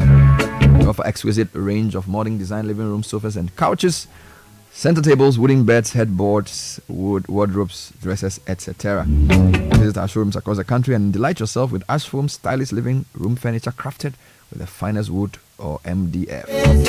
Call us on 0243 200 729 or visit our showrooms in all big malls and other locations near you. Ashfrom is the only ISD 9001 2015 certified manufacturer of foam and other home furnishing in Ghana. Let's be a voice for autism. From Tuesday the 23rd of July to Saturday the 27th, Guaranty Trust Bank will hold the third edition of its biggest CSR initiative, the GT Bank Annual Autism Workshop and Consultation at the Kofi Ohene Kunedo Auditorium UPSA on the theme, A Spectrum of Possibilities. The 5-day event will begin with a workshop on Tuesday where there will be in-depth discussions on autistic spectrum disorders, inclusive education and communication across the spectrum with subject matter experts. You also get to share your concerns and gather insights on how to best manage an autistic ward. A team of leading medical specialists and consultants from the US, UK, Nigeria, and Ghana will take participants through a free one-on-one consultation in the areas of speech and behavior and occupational therapy, child psychology, special education needs, etc. And guess what? This is absolutely free to register. Call toll free 0800 124 000. Guarantee Trust Bank. Wouldn't you rather bank with us? Meanwhile, the NCA, which is the National Communication Authority in collaboration with the Ghana Chamber of Telecoms, is organizing a one-day forum on the theme Post-March 14, 2024 Submarine Cable Outage, Ensuring a Resilient Data and Internet Infrastructure in Ghana. The forum will offer a platform for a multi-stakeholder ideation process to support and enhance the solutions that the NCA and the telecoms industry players have initiated. This forum will gather input from stakeholders towards the development of a comprehensive national data and internet resiliency plan, and also compile recommendations from policymakers, regulators, and industry experts into a communique. So some of the people will be BOG, Ghana Chamber of Telecom, submarine cable operators, etc. All these groups will be here. If you want to register, go online, info@nca.org.gh for more information. Now let me tell you a story about my old neighbor, a hard-working baker who makes the tastiest pastries. For many years, she's always had a small shop. Now, on my way to work today, I passed by her shop and she's upgraded to deliveries. All it took was a conversation with ABSA and she got a collateral free loan of up to 500,000 Ghana cedis with a 10% annual interest rate. Best rate on the market today, trust me. So, for budding entrepreneurs seeking the next chapter in their stories, visit any ABSA branch to speak to someone to help guide you on your journey, because at ABSA, your story matters. Now, if you're dreaming of Dubai, make it a reality with Global Wings Travel and Tours. Join us for a 6-day all-inclusive tour from 5th to 11th August or 15th to 21st September this year. Experience the best of Dubai, from its iconic landmarks to luxurious accommodation. This incredible package includes return air tickets, 6 nights hotels, daily breakfast, Dubai visa, travel insurance. You get to visit the Burj Khalifa 124th floor, Dubai City Tour, Aquarium and Underwater Zoo, and a lot more. So let's make your Dubai dream come true with Global Wings and Travels. Book now by calling or WhatsApp in 0553 688 398 or 0550 188 181. Let me tell you about Heritage Christian University College. It is set up to provide a missing link in tertiary education through creativity and innovation. The university has since 2018 given a sum of over 450,000 Ghana cedis as startup grants to a number of its students to start their businesses. There is a huge emphasis on entrepreneurship, technology, and practical learning with professional certification. Our programs include BA Psychology, BBA Accounting and Finance, BBA Logistics and Supply Chain Management, Bachelor of Community Development and Theology, Bachelor of Theology and Ministry, and so much more. We have master's programs that include we have master's programs as well. So to qualify, you must have a WASI ABCE or GBCE holder, or HND diploma holders, or mature student. You must be 25 years and above. You are accredited by KNUST, UCC, and accredited by GTech. We are located at Amasaman behind the Olympic Stadium. Please call us on 0547 777 731 or 020 229 8399, or our website www.hcuc.edu.gh. Heritage Christian University, educating compassionate entrepreneurial leaders.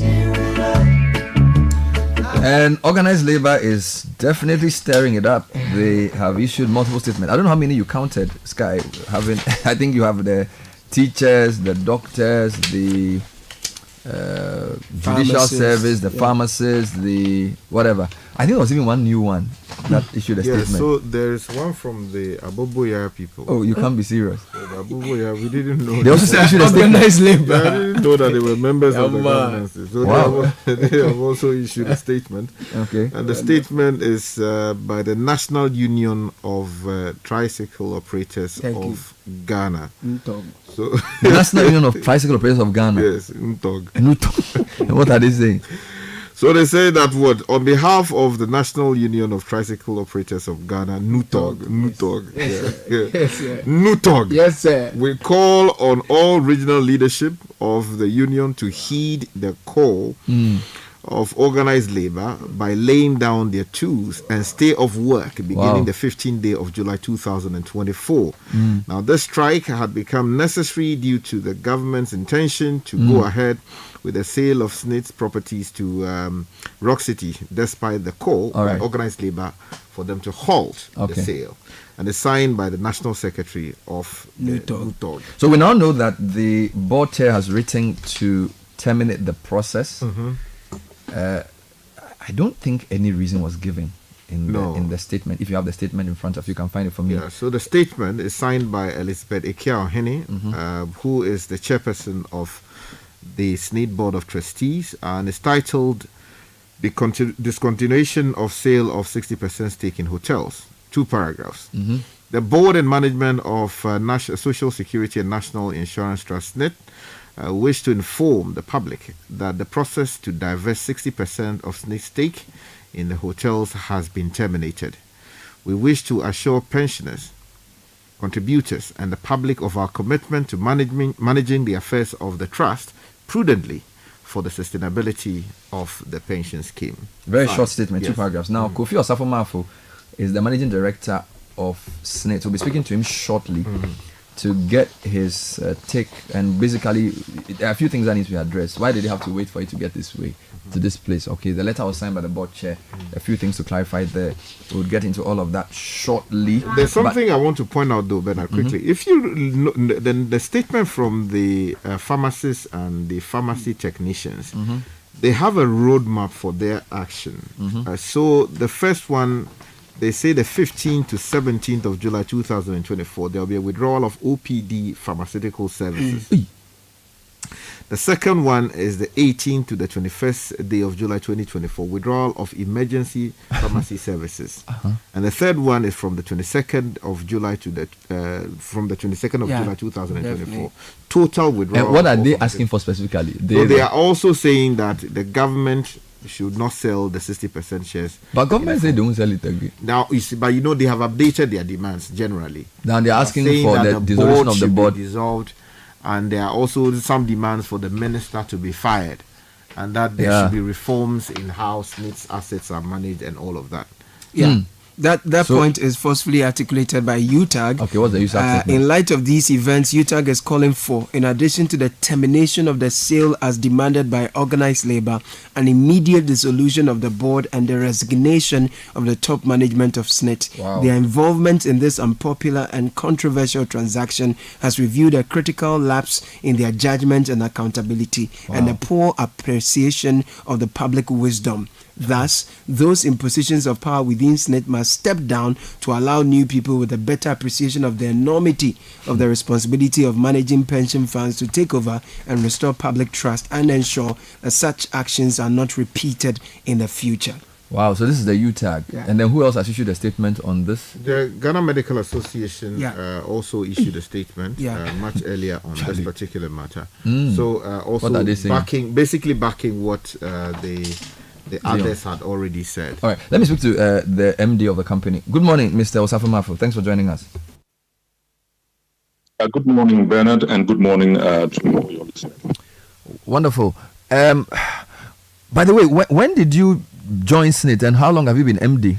Just to get a sense of your own trajectory in the organization. Okay, I joined SNIT in 2017. I believe it was on the 31st of March. So I've been at SNIT as the Deputy Director General of Investments until very recently when I was promoted to be the Director General. And so this process is not something new to you. Since you've been a Deputy DG for Investments, this is probably something that's been on your table as the DDG for that specific angle.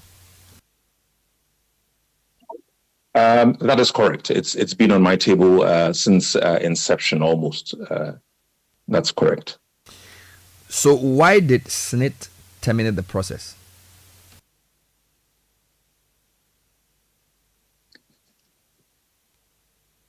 Sorry, Bernard, I missed that part of things. No. So why did SNIT? The line is quite bad. Why did SNIT terminate the process? I think the main reason that SNIT terminated the process is that we listened to the objections from the stakeholders and we decided to terminate the process.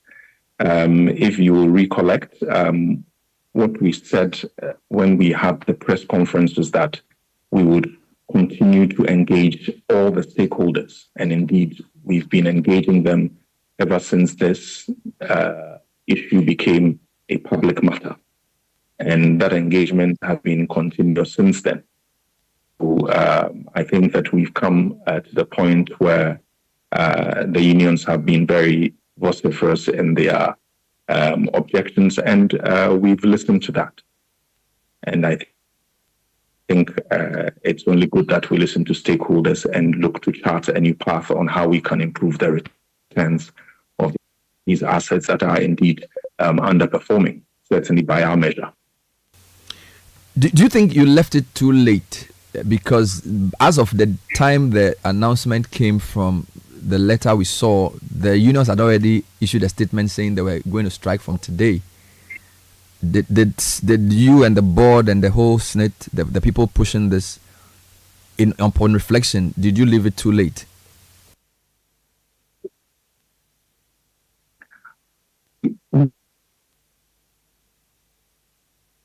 We don't think we left a gift of the process which we've been undergoing. If we go back into the history of this sales businesses that we've had, 2010,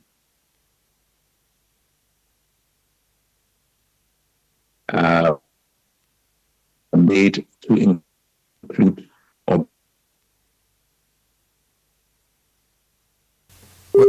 we're having challenges hearing you. If you permit me to try a different way of calling you back, it will be useful. So we'll try and use a different approach to get him.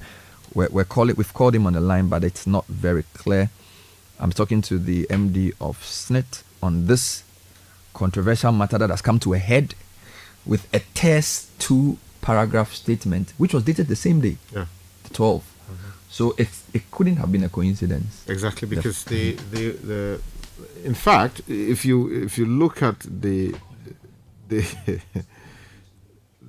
statement that came in, you notice that the workers had declared a strike much earlier during the day on Friday. So in the afternoon and then sometime in the evening, the news stories were rife that, hey, this is what the workers were doing. Mind you, that was the very same day that the Rock City Hotel also issued a statement announcing that it was no longer interested in pursuing. Oh, same day? Yeah, that's right, the hotel. And then do we know if the Rock City statement came before the SNIT statement? So the things sort of coincided with each other. All the three happened at the same time. The SNIT came in later with the in the statement. evening. Yeah, the statement from Elizabeth. In fact, the first statement that came out was without her signature. Mm-hmm. It was subsequently that another came out and had a signature. So you have workers meeting much earlier in the day and taking a decision. Then Rock City issuing a statement saying that it was no longer interested in pursuing the matter, and then a flood of statements coming in from the various labor unions regarding what they intended to do effective today, the 15th day of July. All right, so let me go back to Mr. Kofi Osafo. Thank you, Kofi, for calling back. So the question was whether SNIT hadn't left it too late. You were about answering when the line went off. So if you could explain or respond to that query. Good. I don't think we've left it too late. I think that you have to put it in the context of when this process started. Historians will probably tell you that this process started as far back as 2010, when the then management looked to invite strategic investors. The current management, supported by the board at the time, and indeed the current board, started this process in earnest in 2017, and then 18 when we went through the competitive tender process to secure transaction advisors and indeed secure strategic investors. So if you started a process from 2017 or 18 in earnest, you would want to work through the process and really continue to engage the stakeholders. As I highlighted in my earlier answer, we stated when we did the press conference that we would continue to engage stakeholders. Indeed, we have been doing that. If I go through the list of meetings that we've been to since the unions externalized the issues relating to the hotel's privatization, I won't call it privatization, bringing in a strategic investor to purchase 60% of the hotel. We've met with the unions. My team and I subsequently, or we being the board of the trust, met with the unions. My team and I met with the unions and the Minister for Employment and Labour Relations after that. We've subsequently had an engagement at the presidency with the unions as well. We've had 2 engagements with the NPRA, our regulator. And in between that, we've had engagements with the Ministry of Employment and Labour Relations regarding this issue. So there's been continuous engagement. So I wouldn't describe it as having left it too late. Where we are is that we are all seeking the same objective, be it unions, be it the management and board of the trust. The objective is to improve returns of our hotels. I don't think we would have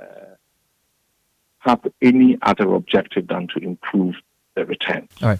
I would be surprised if we did. So you said... So we are working through that, and I think that we would have to look at a different option to realize that objective. You said in this answer that the process started in 2010. Are you talking about the general process of divesting your interest in some of your assets, or the specific issue of these 6 hotels?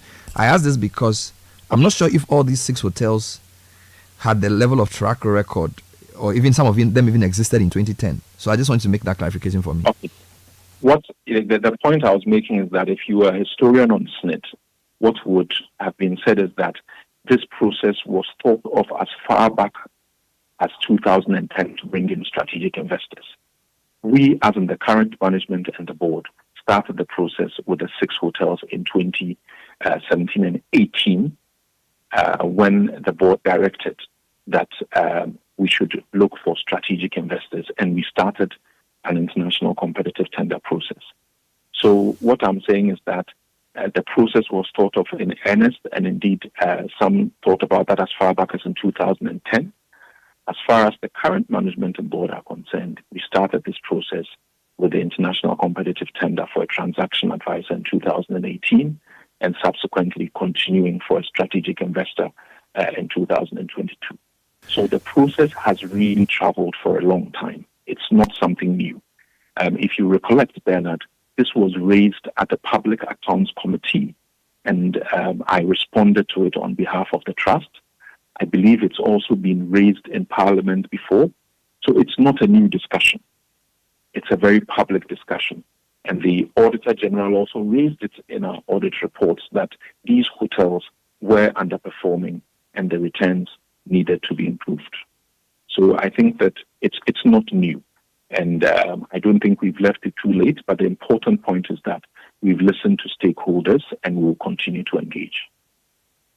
All right. Now, a couple of issues have come up in relation to the letter that was sent out. So the letter that was signed by the board chair was pretty terse, two paragraphs.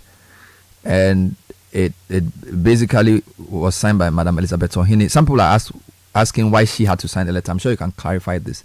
The other point has to do with the sequence, because on the same Friday, Rock City had written to say they were no longer interested in pursuing the investment, and then the labor unions had also indicated their strike. So in our newsroom, we saw those two letters before we saw Madam Ohini's statement. So it seems to us as though the process has already sort of imploded before your statement came in to essentially confirm it. If you can walk us through the sequence and also why she's the one signing and not you. Okay. I think, first of all, let's clarify the decision-making process and also put it in the context of corporate governance. I think it's very important to point out that the decision to invite a strategic investor was a decision of the board. The Director General cannot start a process of inviting strategic investors into the hotels. Neither can he execute that. So it's very important. It's a decision of the board. So decisions are brought up to the board approves, and the board directs. In this case, the board directed after management went to them with issues relating to the need for capital injection into the hotels. They made an assessment based on the lack of returns, dividends, poor performance, and decided we should look for a strategic investor. So it's the board that directs, and therefore I don't see anything wrong with the board chairman signing that statement. Indeed, I think that stakeholders should be pleased that the board chairman signed the statement, because I'm sure if I had signed it, they would have probably said that, why did the Director General sign? Why didn't the chairman sign? So I think that the important point to take away is that SNIT has listened to the stakeholders and has pulled the plug on the process. Now, on the process of Rock City bringing out a letter and all that followed, I think, again, I would say it's neither here nor there. We are where we are. One of the points to make very clear, and I don't think it's been made clear in the dispatches, although we mentioned it explicitly in our press conference, is that after the preferred bidder was chosen, which was Rock City, we went into a negotiation process. It was the management and board of SNIT that rejected the terms of payment. Let's make that very clear. It was the management and the board of SNIT that rejected the terms of payment. The terms of payment obviously were the subject of negotiations, and therefore we sought to continue negotiations to reach a solution that is acceptable to all. During that process, the unions raised the same objection that they were not in favor of the terms of payment, and indeed they extended that they were not in favor at all. That triggered a process of engagement which I outlined earlier. And I think we've arrived at a point where all parties have found it in their interests to terminate the process. We now really just have to go back to the drawing board and find a solution to the problem of non-performing assets.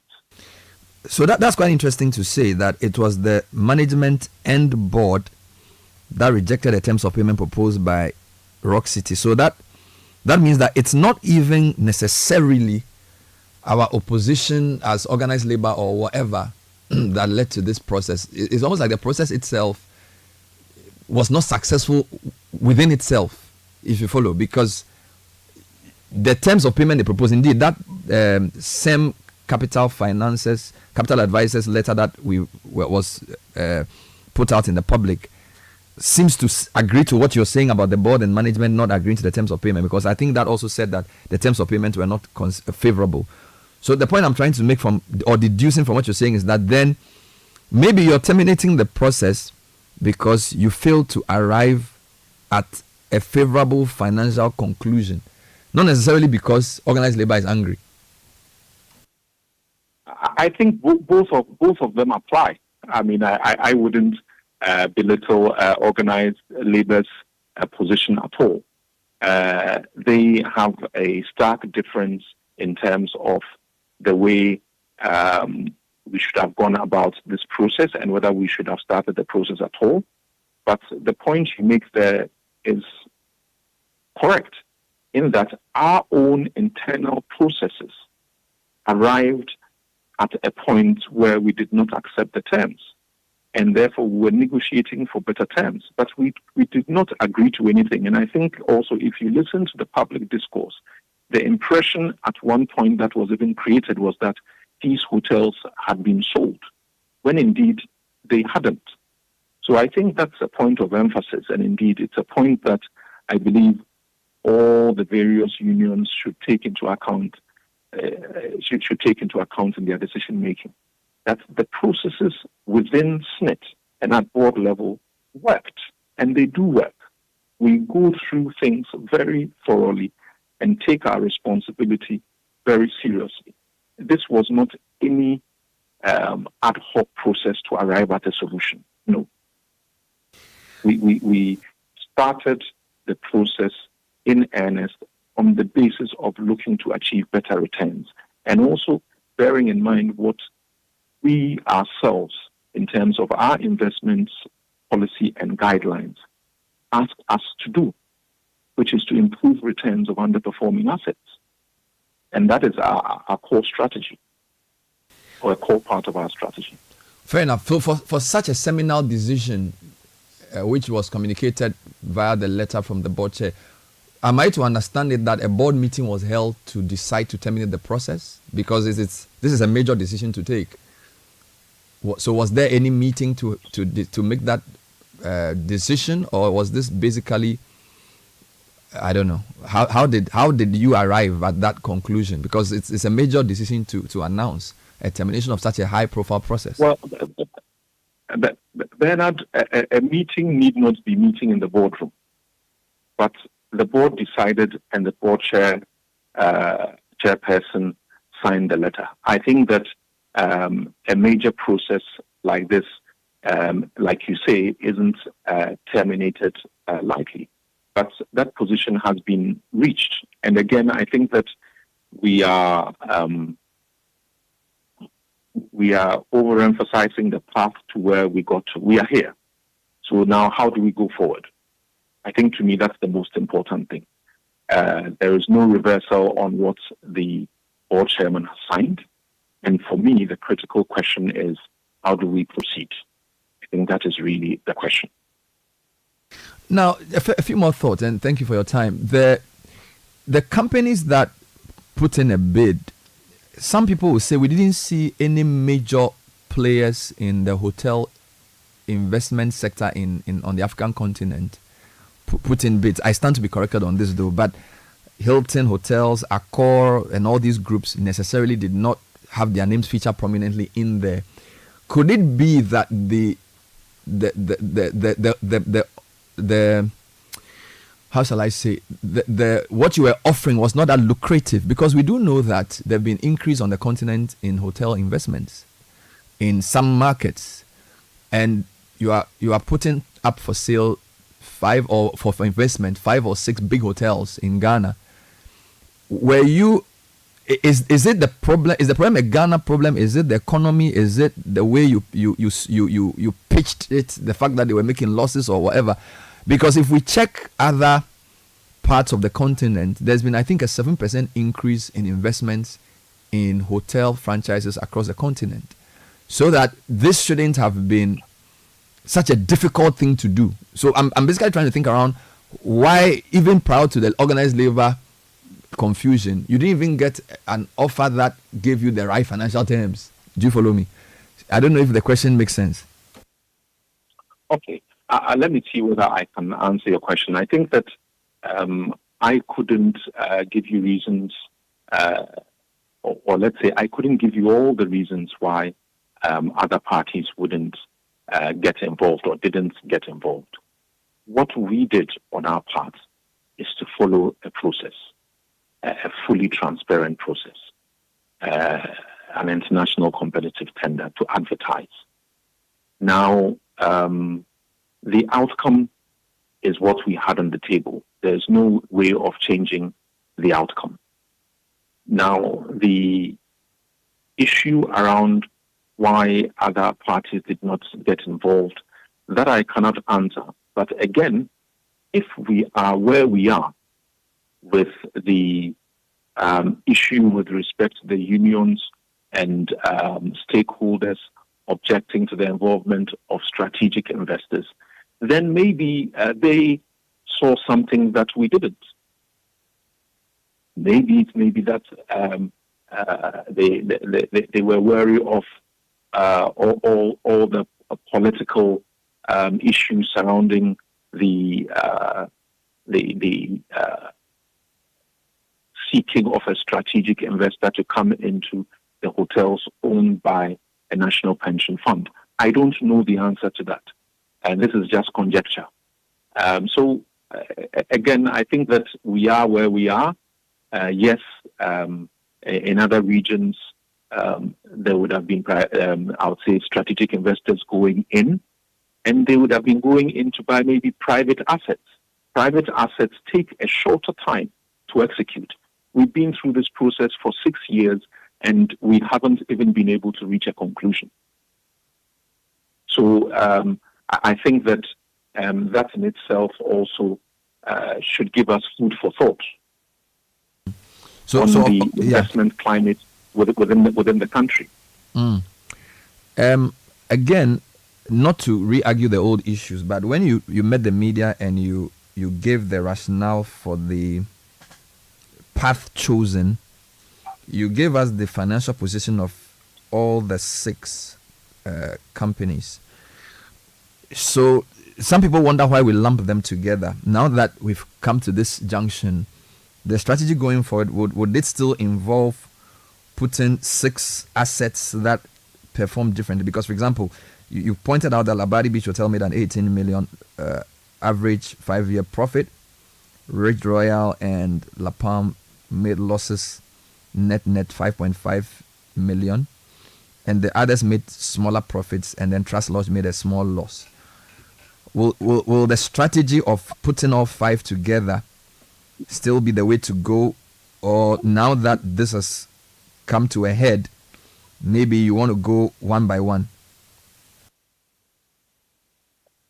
Bernard, I believe, as I said, we are going to go back to the drawing board. The rationale at the time of lotting these hotels, and we lotted them with those in Accra, i.e. Labadi and La Palm being lot 1, lot 2 being the Cape Coast hotels, i.e. Elmina and Ridge Royal, and lot 3 being the hotels in the Western region, that is Usia Beach Resort and Trust Lodge in Takrady. We lotted them bearing in mind that there were synergies to be had, and also we didn't want to be left with some of the poorer hotels on our books. We've come to this point. We will go back and re-examine it. And again, as I said, this is an issue of stakeholder engagement. We've terminated the process. The stakeholders and ourselves will then sit down and we would see how we progress. I think that in the heat of things currently, it would be wrong for me to suggest openly my thoughts, because that in itself could also go and raise other issues about, hey, he's thought of doing this again and he's doing this and he's doing that. No. Let's go back to the drawing board when we have a trauma environment, and then we will engage our stakeholders and arrive at a solution. I think what is important is that the status quo is not acceptable. The poor performance is not acceptable. We need to improve the performance of the hotels. So we agree on the problem, but we don't know what the solution is. We agree that the performance collectively of the 6 is not good enough.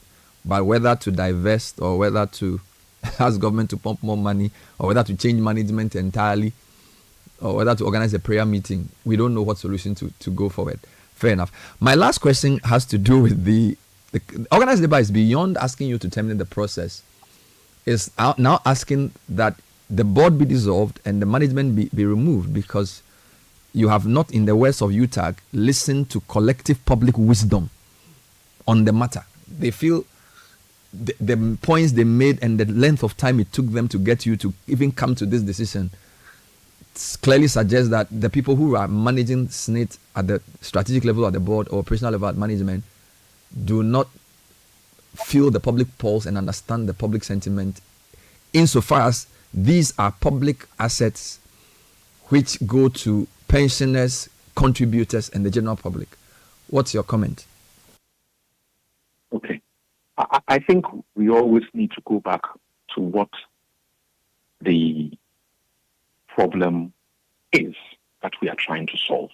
What is the problem? The problem is we have pension fund assets. That is people's money. And again, I wouldn't say other people's money. It's people's money, workers' money.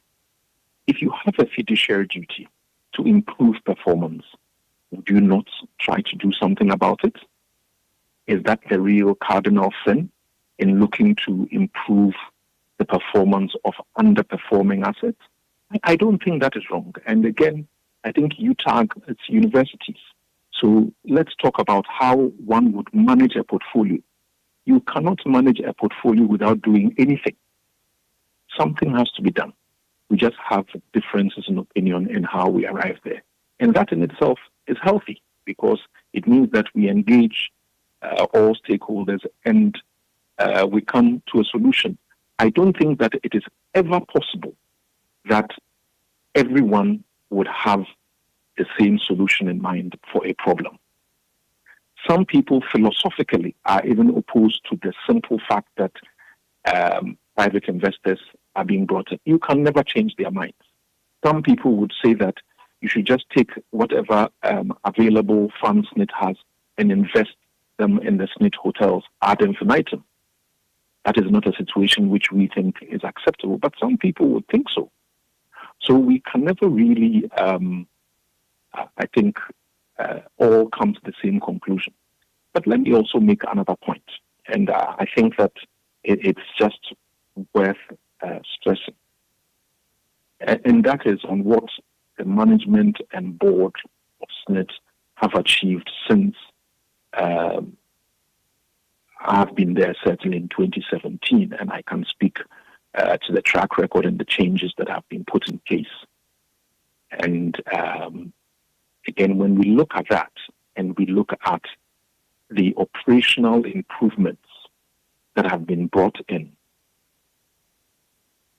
benefits processing times at about a third of what they are, the efficiency of the SNIT operations being much better. If you look at the legacy issues, the magnitude of the legacy issues that we inherited, that we are resolving. I mean, just to even flag a few, we look at, there is a complaint about us looking to divest a 60% stake in a hotel, in our hotel's portfolio to improve performance. The contracts that SNIT went into real estate as far back as 2015 have involved the investment of $185 million approximately. I didn't hear objections about that money being pumped into that. But we are working through that. We've disposed of approximately, or in the process of disposing of approximately about 20% of those apartments and real estate assets, and we are continuing to do so and working through that. We didn't allow the process to stall. In fact, the cost savings alone that we made on that West Hills Ridge project was $30 million. That's half the value of approximately half the value of what we are talking about. And I can go through other real estate investments that began in 2018, 2008, 2014, which really, again, we are straightening out and working our way through. We've completed the largest affordable housing projects in the country, bar none, approximately 2,500 units in Accra and Kumasi. We've put in a set of investment policy and guidelines that would outlive me. It's broad structure, and I would argue has put the trust in the best position that we've been since inception, because now we are guided by this policy and the guidelines to ensure that we invest in a particular way. We helped recapitalize the banks, and we just didn't even do it in an ad hoc manner. We picked specific banks that we think we thought would bring shareholder returns, and reinvested in them in 2019 during the banking crisis. So I guess that the point I'm making here is that if you look across the trusts and the assets that we manage, if you look at our operations, if you look at all the other aspects that we are responsible for, a significant change has taken place. Significant. So I think this is your response to the at the end of that, and our attempts to improve the portfolio. Because of that, the university teachers think that that is the wrong procedure. I think that is not fair enough. So your point, I'm summarizing it, is that beyond this botched process, the performance of SNIT over the past half a dozen years points to the contrary, that you think the management and board should be commended for making SNIT and the pensions you manage be in a stronger position, and that the negativity around this botched transaction should not be the rope that will be used to hang the management and the board. This is what you're trying to say. That is exactly my point. That significant and very positive change has taken place within SNIT and within its structures. Fair enough. And I just wanted to affirm that, because that's the premise for my next question. So, and this may sound simplistic, but because of course hotel management is not the same as pension fund management, but if the management and board of SNIT have been able to do this fantastic work, in your words, in 6.5 years, can we approach the hotels the same way? That is a management issue. That if they're not doing well, indeed, of the 6, 2 made profits, right? So if 4 are not doing well, why don't you find good management, like the quality that runs SNIT, but in the hotel space, give them a management contract, give them targets, and let them turn it around, just like Labadi Beach and the others that have done profits probably have done. What would you say to that? I think that is a very important point. Now, again, let's look through portfolio, and also let's go back to what we've done at Labadi and at the other hotels. So allow me to touch on the hotels side of things.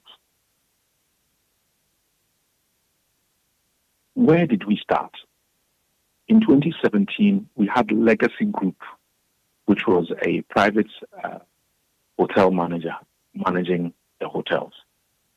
Indeed, the point that I made during our press conference was that these hotels never paid us any dividend. In fact, when Legacy were managing Labadi, they were making losses.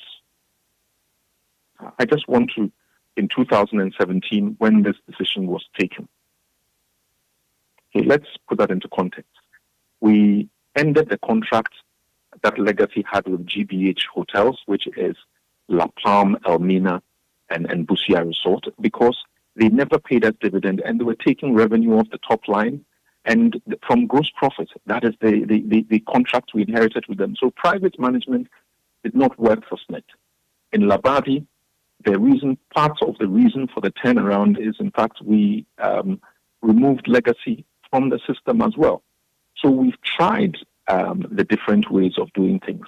They have not worked for us, and we've thought of bringing in strategic investors. But Kofi, on that point, Kofi, is it not because of the nature? Kofi, hold on. No, I'll come to that. Is it not on the nature of the contract? Because if they made a profit but they didn't pay dividend, there's a whole. Not at all. No, they never made a profit. No, they never made a profit. That's the point. But in the document you shared with us, the nature of the contract. No, let me touch on it.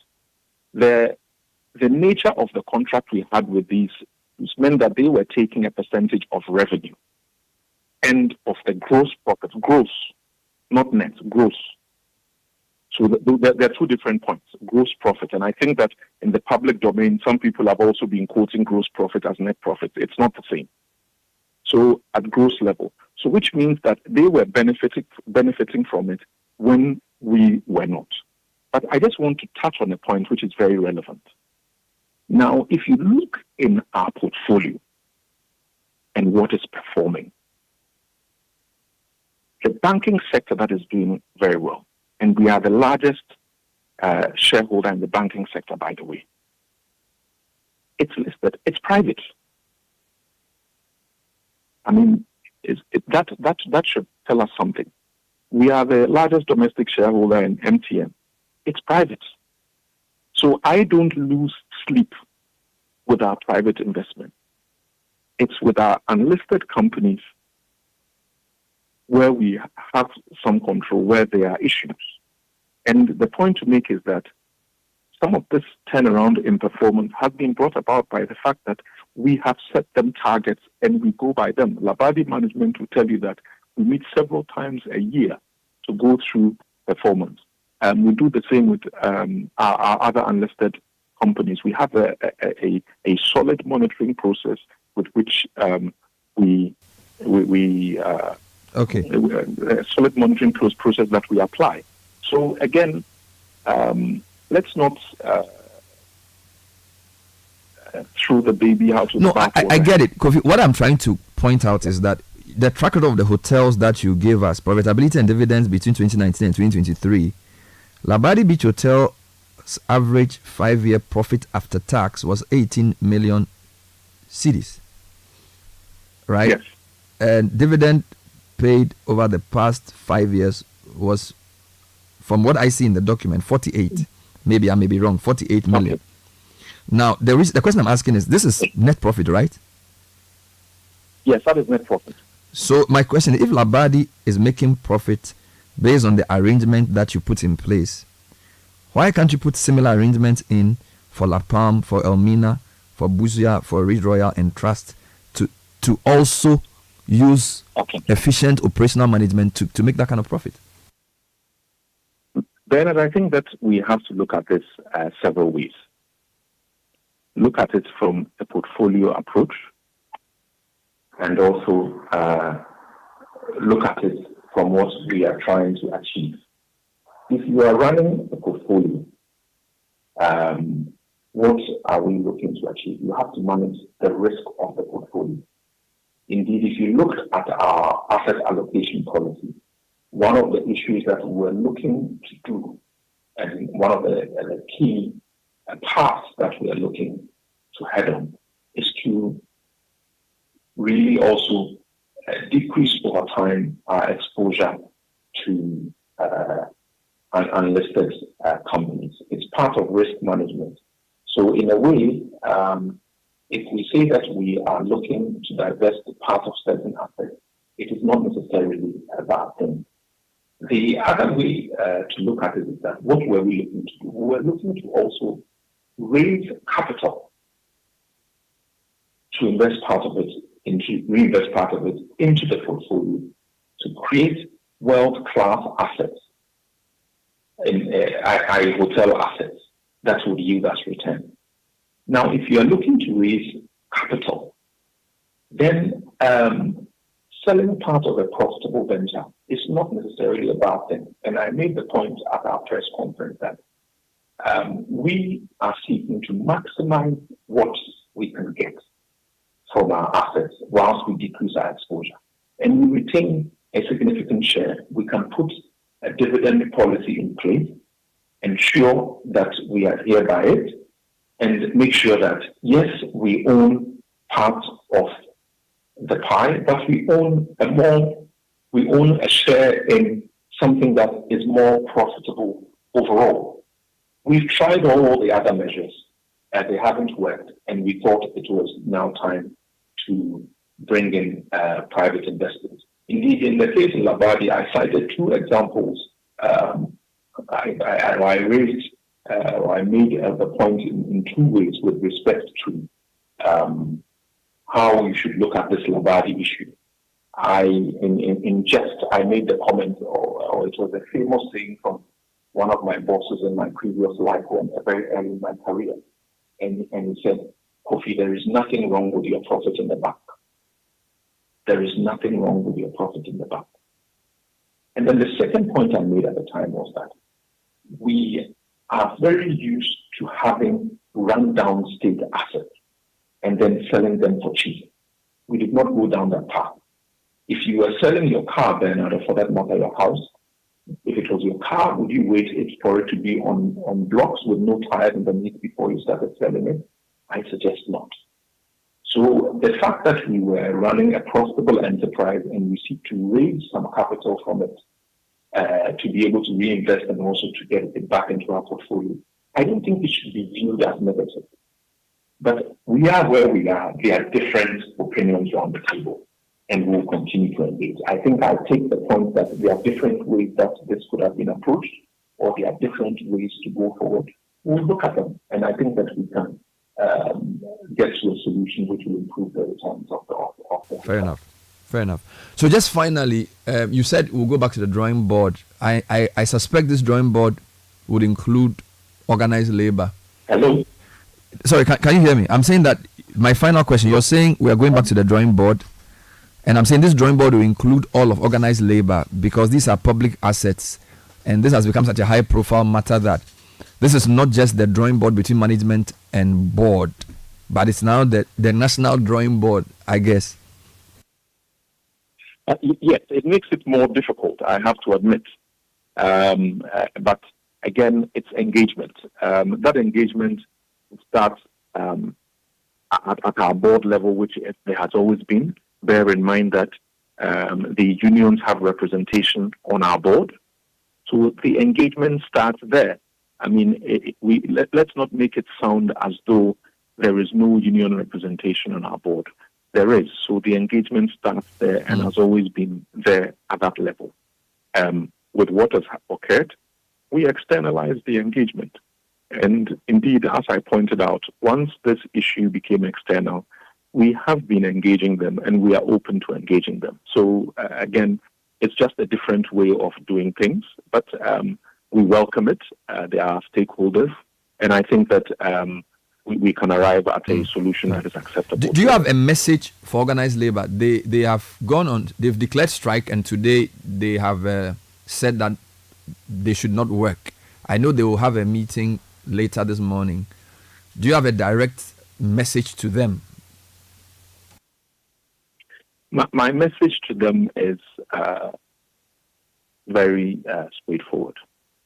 That the management and the board of the trust will continue to work very hard to manage the assets that have been that we are responsible for. We would continue to manage those assets prudently and manage the risks within those assets very prudently to achieve the best of our return or the best returns longer term. It's about prudent management and making sure that we improve the performance of the whole organization over the long term. I think that they would be aware that SNIT has indeed improved, and we are going to work to improve it further. I think that is the message that we have for organized labor. We are listening and we will continue to engage. I think that is the main point. We are listening and we will continue to engage. Thank you. Kofi Osafo-Mafu is the Director General of SNIT. He's been talking to us on the issues, so many issues, the timelines in relation to the process. And I think we've learned a few things here. The the fact that beyond the anger and the strike actions, they actually hadn't arrived at a favorable favorable deal.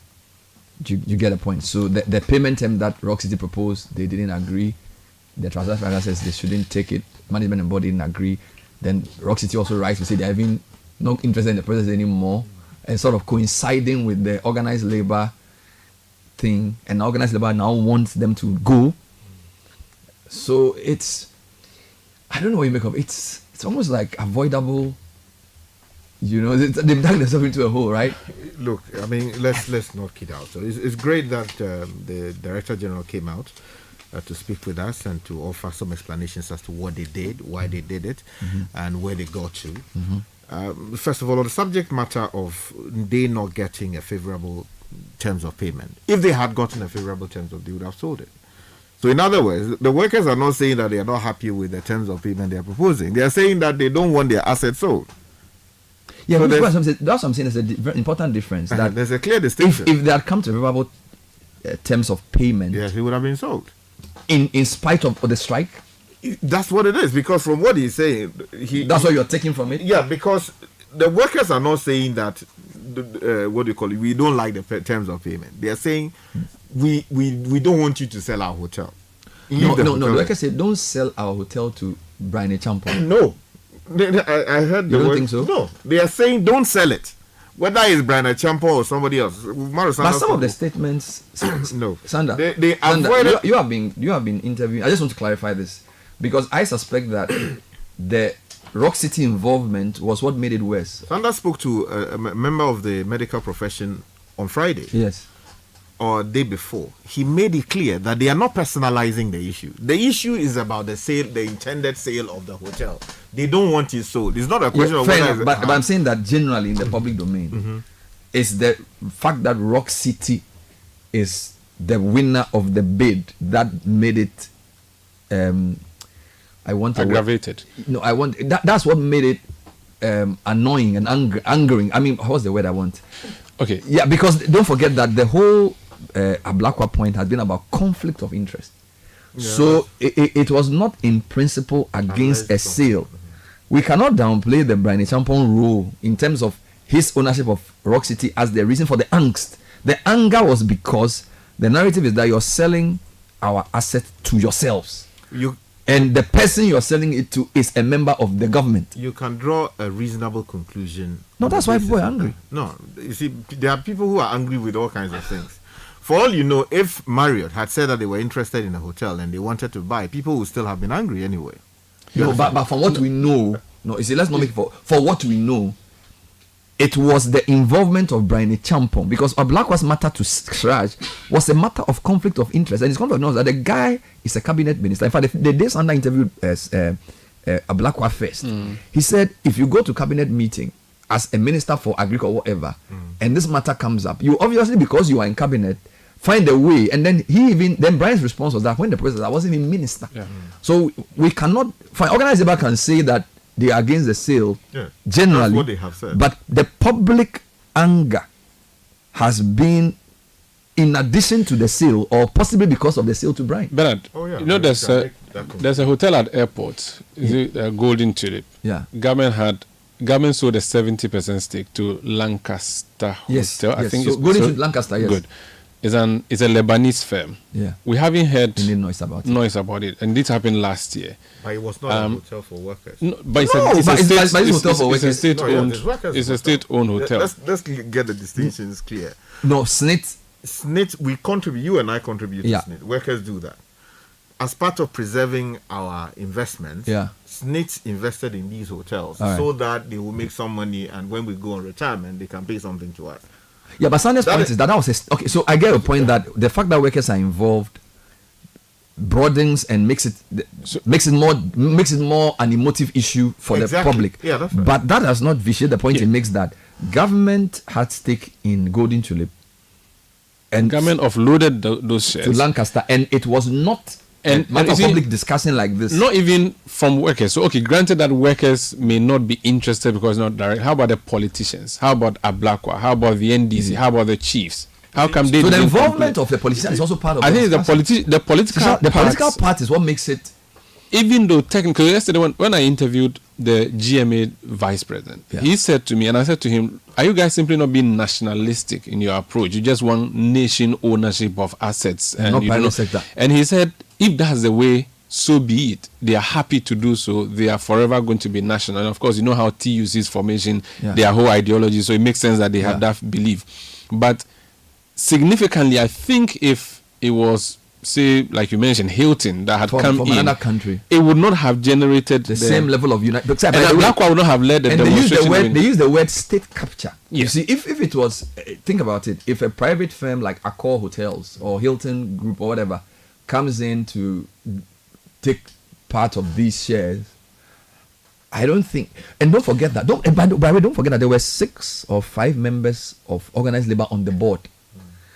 And it was only after a politician got involved that it became such a big issue in terms of the newsworthiness of this matter. You saw this. So let's not downplay the role of the views around selling to a politician. You saw the chiefs on the streets demonstrating. You saw the fetish priest of La on the streets demonstrating. The point I'm trying to make. And you've heard the things they said. And you see, what makes it even worse is that they said that it's Yao Osafo Mafo's son, they added that who is heading SNIT, who is coming to drive the deal or complete the deal for a member of the MPP. And that Osafo Mafo is in cabinet as a senior presidential advisor. The point he makes about the issue, Sky, you cannot divorce, is that a word? Politics and the political. Aren't we the people who talk about this? They are selling Atimota Forest. I think you should appreciate the point I'm making. Okay, please explain. There's a clear difference between what workers collectively own and which is a point for them to rally and say, look, as for this thing, we own it. You can't sell it. Okay. And what all citizens own. And because there's no perfect way of pulling them together, there's no point agitating. Now, Okujeto Ablakwa is a very clever man. He notices that workers have been robbed of their investments in many areas because of the DDEP. They are angry about so many things. Ghanaians are hungry. They don't have food to eat. Now, if you raise the level of the discussion and the impression is created, rightly or wrongly, that, oh, this is state capture. People in government are seeking to hive off state assets belonging to all of us, we the workers. They have already robbed you. And they are now taking some of the things left and are appropriating those things to themselves. That is a major point around which people will most likely rally. So when they rally around that, they are saying that they want to protect their assets. Now, this Lancaster thing, all of us own it. Yeah, but now, if all of us are not hungry, angry enough as to agitate, so nobody will. So we are on the same point. So I think there are two things: the fact that workers own it is part, and the fact that politician was to be the person to benefit is second. Because don't forget that SNIT also owns hospitals. Yeah. Now the trust hospitals have also hived off a part which is private sector managed. Again, it hasn't generated any controversy because no politician is involved. So you need to understand, and when you read some of the statements that the workers issued, they use the word state capture. Yeah. So we are saying, in addition to the point around it being owned by workers, it's not everything owned by workers that's run by private sector that they get angry with. Do you get it? Because the trust hospital, when you go, it's not run by public. They used to call it SNIT hospital, now it's trust hospital. They have a premium center that's purely private. And they have 6 hospitals. And no worker has gone to say they don't want that. But when how many of the workers even go to these hotels? They don't. Do you get it? So the political angle to it makes it, which is why he even admitted that when you are selling a public asset, it's not the same as when I asked him a question around investment from different hotel chains globally. When you're selling a public asset, you need to take into account, and this is a very emotive public asset. You have pensioners, and then you have contributors, and then you have the general public. So I think all of these have come together to make it a very big issue. Bernard, for me, the issue is that these assets that SNIT owns, the Elmina Beach, for instance, I have gone there. It looks like a dump site, to be very honest. They have so many rooms. No, this is what SNIT itself has said to us, that the place has been. Look, there are so many rooms that are not occupied. The place looks rotten, and this is me who spent 3 nights at that place, and I saw this about 2 years ago. So it makes sense that there's a need to fix it. The approach to fixing it is a subject of controversy now. Yeah. SNIT believes that bring in a private guy, let him come and invest 60% or 70% and take it over. Yeah. There's another view, and this is a question I put to the Director General when I last spoke to him. I said, if your trotro is not working and you are the owner of the trotro, do you fire the driver and bring a new driver to be sure that it works better, or you give it to another person? And that brings the issue of the management question from the workers, that let's let the management go, let the board go, and that they are not properly managing it. That's an interesting question, because he can also, if your trotro is not working, it could be that the driver is incompetent and his mate is rude. Yeah. It could also mean that the trotro engine is too old and it can't do the number of trips it should It should do. Or it could be a mixture of all. Yeah. All right. So for me, the question which I think can be addressed is, why not new management? That's the point I'm making. But his answer was that maybe, and this is your analogy, maybe the trotro needs a new engine. So the driver, I have 4 trotros, but the person who will bring money for me to buy the new engine for the trotro, he will only give me the money if I add my profitable trotro on the La Paz route, because my Medina to Accra trotro is not doing well. Yeah. My Accra to Tema trotro is not doing well, but my La Paz trotro is doing well. Now, if I want somebody to give me money to change the engine of all my trotros, I have to include the profitable trotro to it. That's why he says they use a portfolio approach instead of individual approach. So now, the public is saying, why are you selling our best trotro, the one from Accra to Tema, and adding the West trotro? Yeah. And his answer is that the only way to attract the kind of money you need to buy the new engine is to put all the Trotskys together. And he tells you also that it is not every investment that you must maintain to the end. That's a point they always make. As an investor, he says that you may de-invest in some businesses, not necessarily because you've been doing bad. You should just simply de-invest. So that could be one of the approaches. Yeah. But my point is that when this matter came to the public domain, as soon as the matter became public, do you know Brian Champon? I have seen Rock City. I've seen what he's done there. It's beautiful. We spent time there when we went on the Heritage Caravan. But because he's a public officer, because he's a member of the government, and he goes, and his explanation would make sense and everything. But the simple fact that he's a beneficial owner or shareholder of Rock City, I think he should have withdrawn long time ago. Because what's the point of withdrawing at the 11th hour when you could have done it in the first time? SNIT, why did you not withdraw or find a way to terminate this deal long ago? The Honorable Elizabeth Ohini wrote an op-ed in the Daily Graphic, sort of agreeing with what was happening. How come as soon as organized labor called a strike, you decide to issue a 2-paragraph statement immediately and announce that you are withdrawing or suspending? I thought they could have handled this better. So Rock City could have done a better job by withdrawing earlier. SNIT could have terminated long ago and said, listen, you are the owners of the hotel. This is what we wanted to do. Fine. If you say it's not good, come to a meeting. Tell us who your preferred person would be. Or are you insisting we should keep running this business? Mind you, if we keep running it to run aground. Because that's SNIT's position, that if we keep running it, it is a pointless business. So let's find a way around it. I thought that they could have done that long ago. And again, the role of NPRA and the minister. Yeah, NPRA is quite interesting, because they said they SNIT to suspend. Before SNIT spoke to the media, NPRA had issued that suspend order. So there was some level of excitement that there's a suspension. Let's work together and see what we're going to come out. If NPRA wrote a statement and said, we've told SNIT to suspend, why didn't NPRA come back to say, we have gone to do the analysis. This is what we found. ABCD is a problem. The solutions could be ABCD. We think SNIT wants to use solution C is the best way out. Let them put out a statement. They don't have to leave it for a politician minister to come and minister for pensions. So NPRA should have. So and then the other point I'll make in addition to this, and I think that I think you have to agree with me here, the people managing the process have forgotten a very important thing.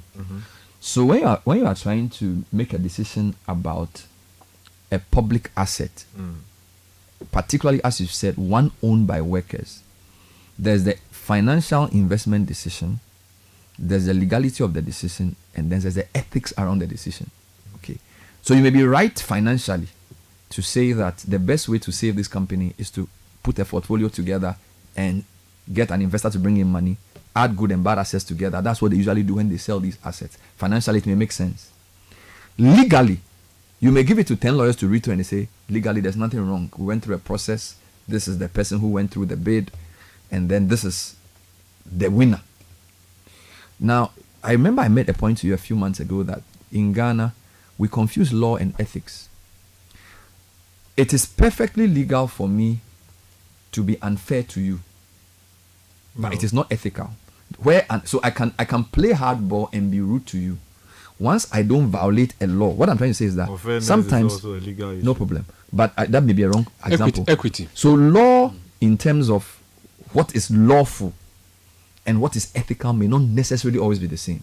So when people say, what's wrong with the process? It's a clean process. We went through the process.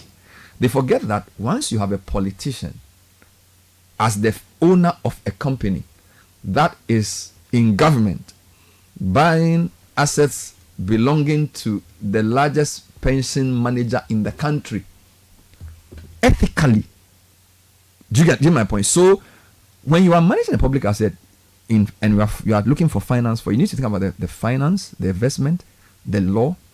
And I'm not sure organized labor have said this is unlawful. Yeah. I think what they're saying is that it's unethical. Do you understand me? Yeah. And so the reason it generates anger is if somebody is in such a high position, whatever legal process you used, we still think that it doesn't agree with our feelings as owners of the asset collectively. So it's unethical. But I want you to remember that there are members of organized labor on the board of SNIT. We are told that this deal had been cleared by the board many years ago. Where are these 4 members of the board who agreed? Now you remember that soundbite you play on the breakfast show in the past where someone wanted to speak to his striking members to say, oh, let's not strike. But I realized to strike, but I don't want to strike. But when I look on your face, I have to strike. So they decided to strike. So it tells you that those 4 members of the board who went to even okay the deal, if they really okay the deal, may not have gotten the buy-in of the generality of the worker population before going to do that. I remember I asked organized labor leadership about that, and they said that their members raised objections and also flagged it. I remember interviewing one of the leaders of organized labor on this, and he said when the I think it was Dr. Nyakutu, he said when the members of the board who were workers came out of that meeting, they sent a memorandum to organized labor saying that this was what the board had collectively decided to do, and they had raised some objections, but their objections were not as loud and obviously did not gain any traction until that. I think we should check the membership of the board to see how many of these, because I get the sense, 5 of them out of how many, because if around 9 or 10. So then if that's the case, then it means that they should have gotten the majority say. Now if they didn't, what does that mean is binding on all workers, and at what time or at what point can workers agree or disagree with their leaders? Because clearly what we are seeing is that the workers do not agree with their leaders, and that's why when they went for the meeting, the broad-based meeting on Friday, and mind you, this meeting was forced by the Minister for Pensions announcement in Parliament. That's what angered them, and that's like the reason that they had to just immediately declare this strike the way they did. And for me, they've made a point that organized labor is still a very strong institution or strong group of workers in the country, and if they want government to do anything, they may get government to do so. Because the swiftness with which government had to move in and stop this deal because of their strike. Well, otherwise today, and again, they have not called off the strike completely. Let's separate the issues. The government has not moved in to stop this transaction. We don't know that for. It's not public on. When I use government, you know what I mean. SNIT is state. Government runs it. No, you see, the SNIT as an institution is a lawful entity on its own. Who appoints the board chair? Hold on. It's a lawful entity on its own. If you read the article that Elizabeth Ohini put out, she makes it clear that she has at all times, as the chairperson of the board, wanted to avoid government interference in the management of the SNIT. And therefore, she did not find it necessary to even include the president or the government for that matter in this whole transaction. So let's try as much as possible to separate what is government in the strict sense of the word from what is a corporate decision made by the SNIT board, which decision has incurred the wrath of everybody, forcing a withdrawal at the end of the day. because the president doesn't sit there and But manages. are you sure that a decision like this by the board, the government will not agree? Bernard, I'm talking about what is publicly available. Because you have a 2-paragraph statement and then an interview with the DG. The 2-paragraph statement says the process has been terminated and that they will do whatever they have to do in the interest of contributors and pensioners and the general public. Yeah. Veritas. The DG in the interview then admits, when I put it to him, that before the public started making noise, you and Rock City hadn't come to a conclusion. So I put it to him that your termination is probably both the fact that you didn't arrive at a financial close and also because of the public. And he says, I can't disagree with you. Yeah. Right. So I am saying you are right. Sandra is also right. You can add government. Sandra's point is that the political color of this, the board chair cannot, even though legally she can make a decision for SNIT, she cannot say she has not seen the public uproar and the fact that 12 or so labor unions are all going to strike today. No government will say they don't know. So you can sit there and say it was just purely a board decision based on the financial lack of closure. But you have 4 or 5 months to an election, and you have all workers sending statements back to back. A shutdown. That they are going to not work. Bernard, I am just cautioning against speaking with certainty. Yes, speaking with certainty as to what government has done. Fair enough. On the subject matter. Yes, we do know that the president met organized labor on the subject matter. Yeah. But when it comes to the strict matter of what decision was made, it was not a presidential decision. So I'm just trying to say that we should speak to the facts as we know them in the public domain. Because if you go to this article by Elizabeth Ohene, guess what she says somewhere in the article? Perhaps it will be useful for us. This was, I think, 2 weeks ago. She says that here's what she said. The board did not need such permission. Okay, so let me take it from the top. Okudzeto Ablakwa appears to know something that I don't. The Board of Trustees certainly did not go to get a permission or even inform the President of the Republic or any minister about the decision to seek a strategic investor to take a stake in the hotels. The board did not need such permission, was not obliged to inform the government, and did not do so. I have seen no evidence in the records of past boards going to the government or the president to get permission to make an investment decision. The board did not involve the president nor the minister nor the government in the process. The act that governs SNIT makes no such provision, and I had thought it was in everyone's interest that the pension fund is not what is actually kept away from government interference. So fair enough, but the government appoints you to run it for us. Yes. So the government will not interfere. But if you are doing something that we don't consider to be in our interest, either as government or as a public, we have a way to express it, which is what the workers have done. So that position she puts out is true. But now she's learned sense from this that, well, you can say nobody can tell you to do what you want to do. No, you see, I'm not. You see, I'm not arguing with you on legal points. I'm saying that beyond the fact that you are doing something you consider to be legal, the workers of Ghana have also shown you where the power lies. Bernard, you see, I just want. Do you understand my point? Bernard, can I come in? If something is wrong, which we agree that the sale is wrong, we are stating so. And I'm saying it's not wrong in law; it's wrong in ethics. Bernard, that's the point, because you can only quote if you look at what they want to do. So if I listen to the criticism about the process, they are saying, I don't know why are you selling an asset to this guy? Yeah. So you see, that is even wrong. See, Bernard, that is a wrong communication of and that is what I'm trying to let us distinguish between. Hold on. Are you the only stranger in Jerusalem? No, hold on, please. Yes. You look. We should educate the public properly. Okay. Rock City is a company set up under the laws of Ghana. It is a citizen of the Republic of Ghana. It is different from its owner.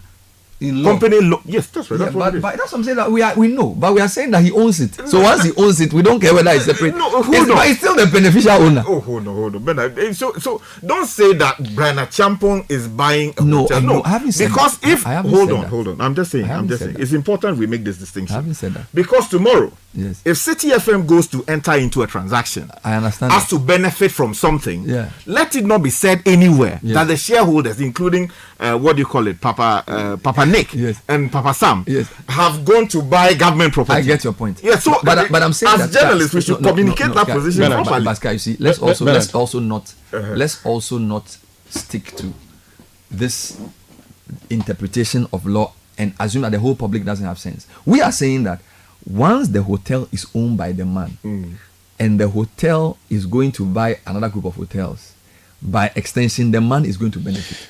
That's why people are angry. Bernard, Sky, can I come in? So while the decision is important, it does not necessarily cure the view that this is unethical. Bernard, there's a question I have. There's a question I have for Sky. But you see, the problem with the communication, which Sky, Bernard, I want to make it clear. No, we understand your communication. I have a question for you. We are saying that I have a question the for you. ethics around a politician owning that issue. That's what has been raised. Bernard, there's a question. Sky, I have a question. Selling the hotel to Brian. Sky, I have a question.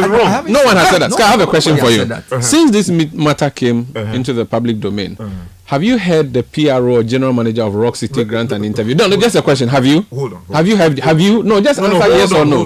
The point, you see, the point has to be made. There's a reason. Hold on. You see, someone said, and that's where we proceeded on all of this matter. Someone said that they are stealing government property or workers' property and they are selling it to a crony, a member of government. Now, I have my own issues with Brian coming out publicly to speak to this matter.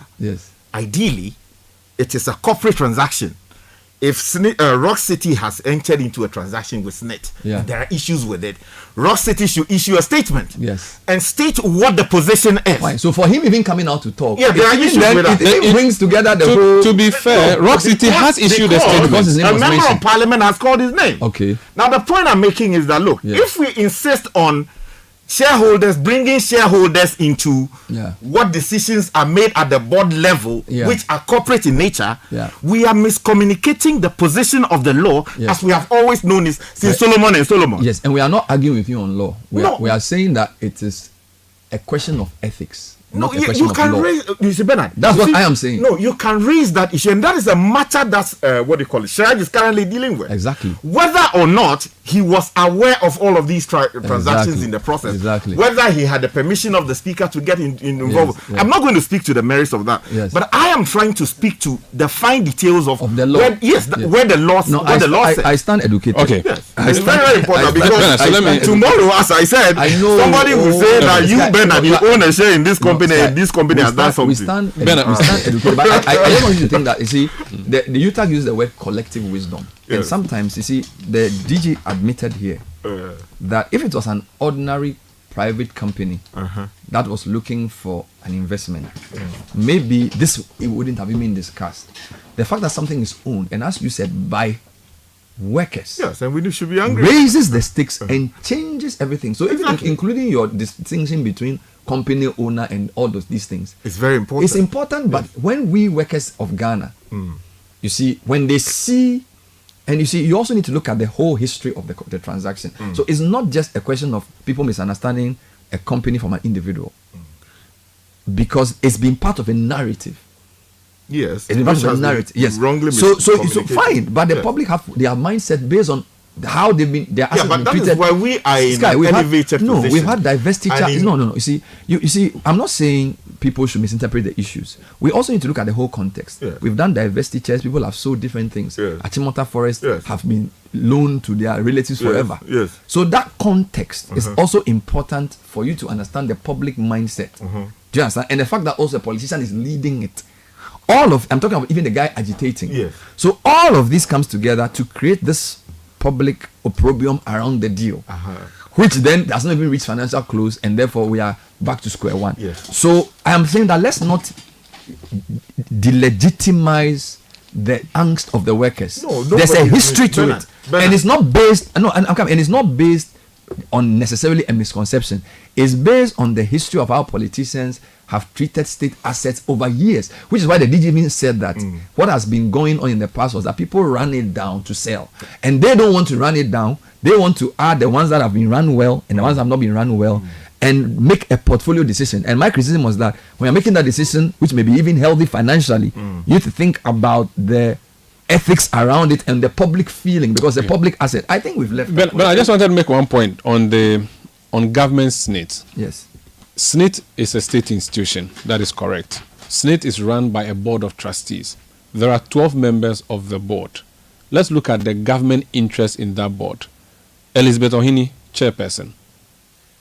Okay, so Dr. Idrissa Akodia is representing a player association. I will not refer to him as government. Yes. There's 4 members of organized labor: John Senanu Amegashi, Joshua Ansan, Evans Agble and Ivy Betonaso. For organized labor. Mm-hmm. Then we have a rep from SNIT Pensioners Association. Again, you will not refer to that as government. Benjamin Odote Esuming, also not government. There's President's nominee 2, Peter Osedua, President's nominee.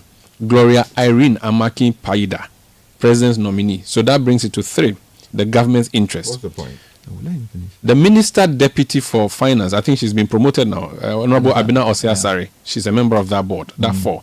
Then the Director General, 5. Then we have Gifty Annan as a company secretary. So now, that's 11? 12. There are 12. If you include the company secretary, if you take the secretary out, then that's 11.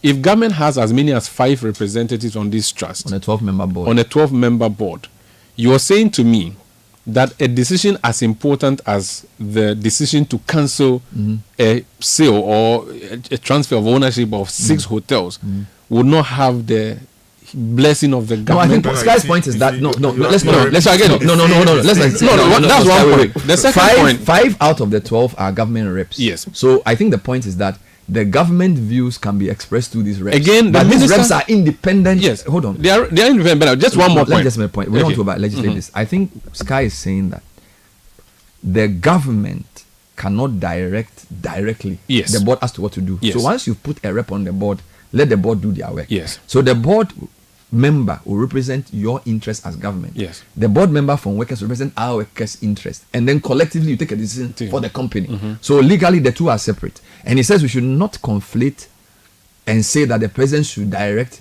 In law, he can't do it. I haven't said All that. he can do is to say, my members on the board, when they have a meeting, this is my view as your. Yeah. Because they are stakeholders, right? Workers can also say to the 4, when they go for a meeting, based on everything you know about what we stand for and what is good for the company, balance the two interests to make sure the company runs well. So in law, that is clear. So I don't think we should legislate that point. Okay. So just the government already, all we are saying is that politically, I think it will be, and that's why I say I should make it a definite point. It will be naive for me to think that this decision was announced without the government's knowledge. They will obviously know because the political temperature has been raised and people are angry. So even if the government did not direct the board chair to do what she did, I'm sure the government was aware before it came out. Don't forget the involvement of the Minister for Pensions in all of these things. Honorable Minister.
Well, Caleb has some things to say to us in relation to what we have to do. Yes. To keep the business as a going concern. Very important.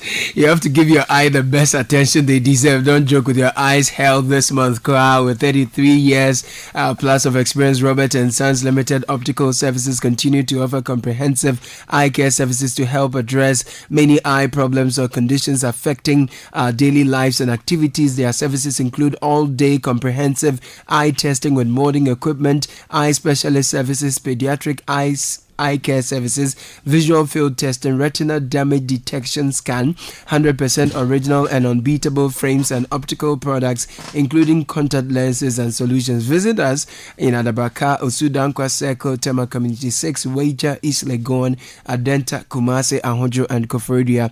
Call us on 0302 222 601 or 050-151-9111. Follow us on social media, Robert and Sons Limited. Robert and Sons Optical Services, seeing is believing.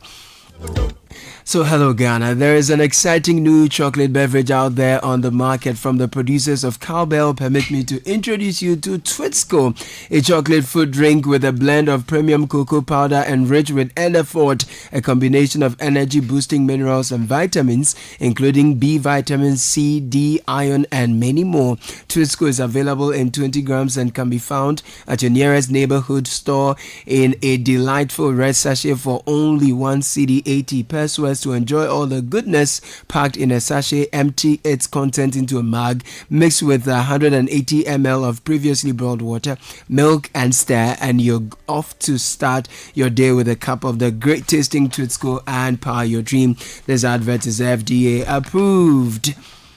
Changes, all I see is racist faces. Yeah, now picture this. You're lying in bed after a long day seeking comfort and relaxation, but instead, you're in bed with a mattress that sags beneath you, a reminder of shortcuts and compromises. Your comfort and well-being should never have been compromised in the first place. That's why we at Latest Phone prioritize quality above all else, so step into our showrooms and experience the difference for yourself. Our high-quality mattresses and furniture are crafted with your ultimate relaxation in mind. Picture yourself waking up refreshed, rejuvenated, and ready to take on the world. That's the Latex Foam promise. Invest in your well-being. Choose Latex Foam. Otherwise, you do yourself. Latex Foam is your partner for life. Visit us today and sleep better tonight. Call us on 0302 231 155 or 0302 008499 or visit us online at www.latexfoam.com. Now here's the love letter from GRA, Ghana.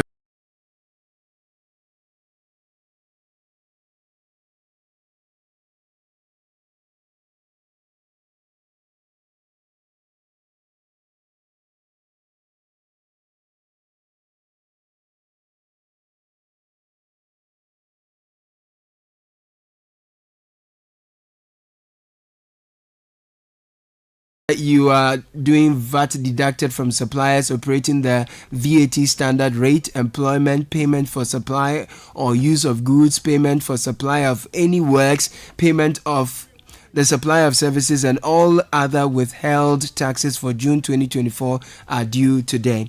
You may also submit your hard and soft copy of schedules indicating gross amount, tax deducted, names of taxpayers, TIN, and from whom the taxes were withheld. Taxpayers are also to note that in line with GRA's cashless policy, both check and cash payments should be made at any of the 23 designated banks, the Ghana.gov platform, or via USS code *222#. We also encourage taxpayers to file their returns online via www.taxpayersportal.com. I need to make a quick correction. I think Sanders said that the Golden Tulip Hotel, when part was being sold, it didn't generate any controversy. So I think it's not correct to say this, because in fact, the Ghana Libyan Arab Holdings Company, who own part of Golden Tulip Hotel, says the hotels in Accra and Kumasi have not been sold to any private company. Rather, and I think this is an important clarification, the hospitality company, which is a joint venture between the government of Ghana and Libya, has been leased for 12 years to Accor Holdings, operators of Grand Lancaster chain of hotels. So the government of Ghana still holds a 40% stake in Golden Tulip brand, with 60% majority stakeholder share being held by the Libyan government. And it was operated under the management contract with Louvre Hotels Group LAG of France. However, following the non-renewal of the agreement with the LHG at the end of December 2021, who cited recent changes in regulatory guidelines in their country of residence, the new contract became necessary. So I think the points Sanders sought to make in relation to Golden Tulip, and you even saying that it's not a comparable situation, So Sandra, it's not the hotel hasn't been sold. It was a management company that has been changed. So we still own 40% of Golden Tulip. The Libyans own 60%. So that point Standard made is wrong, and we retract it. We'll be back with more. Stay with us. This is the Citi Breakfast Show, the city's biggest conversation. Since inception, almost 100% of Ashesi University students have found jobs, started businesses, or gone on to graduate school within 6 months of graduation. From Accra to Nairobi, London to New York, Ashesi graduates are noticed and are leading successful careers. If you dream of a rewarding life and career, an Ashesi education prepares you just for that. Learn more about applying to Ashesi at ashesi.edu.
6.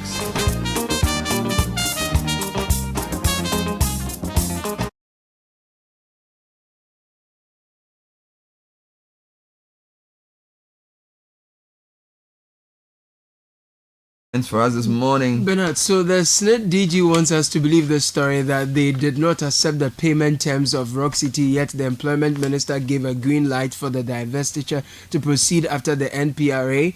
You, Bernard, okay, fine. George from SNIT. No. There's a difference. No, George. Let's see. There's a difference between giving a transaction the okay and then coming to financial close. Do you understand? So let's take our time. The DG says they didn't agree with the payment terms. NPRA says they agree for the deal to go ahead. So the deal is the engagement with the prospective investor. They can change the financial terms. So there are two distinct issues. So it's not like giving him any escape. The point is that they had not come to financial close. Yeah. But that does not mean that they were not intending, because they preferred Rock City. All right. But they did not agree to their payment term. That doesn't mean they did not want Rock City to. So if they had come with better terms, they probably may have accepted it. Sure. This is what we are trying to clarify. Bernard, please ask him if it's true that some public officials do not pay services rendered by some of these hotels. Japheth from Awoshi. Please, what happens to the management of these hotels? If indeed they are not raking in profit, isn't it best to change the management, roll out strategic plan in revamping fortunes of the hotels? Also, if the deal was sacrosanct, why terminate it now? I don't understand. Please, Kwamina Bill Gates from Testano. Hi, Bernard. The point is that the managers of SNIT are saying anything that belongs to the government. Okay. Are the managers of SNIT saying anything that belongs to the government cannot be properly managed, or what? Daniel Otre from East Hospital. Good morning, Bernard. If it is to be believed that the decision to terminate the process wasn't necessarily because of the declared strike by labor unions, but the rejection of the offer submitted by Rock City, why then did MPRA give the green lights for 60% sale to proceed? I'm unable to reconcile the two. Koku from Wager Sender through. Please, no, not today, not tomorrow, not ever. SNIT contributors and all bodies are saying don't sell it, neither to Brian or whoever. Don't sell it. Francis from Accra. If they want to improve the returns of the hotels and they have Brian a Champon, why don't they appoint him board chair to help improve SNIT for Ghana? But they want to sell the hotels to him alone. I thought they said the shares, 60% shares in the hotels. I thought they said they have the men to solve that. Okay. Well, the point is around the distinction between management and investment. I think we asked the question around why they didn't opt for change in management or whatever, and they said, look, we also wanted to raise money. So it was about who can invest money, but the terms that they wanted to invest, make the payment, did not come together. So I think that point needs to be clarified as well. Good morning, Bernard. Listening to the whole process of the sale of government stake in the hotels, I get the impression that it's how the board and management is going about the sale rather than the decision to sell.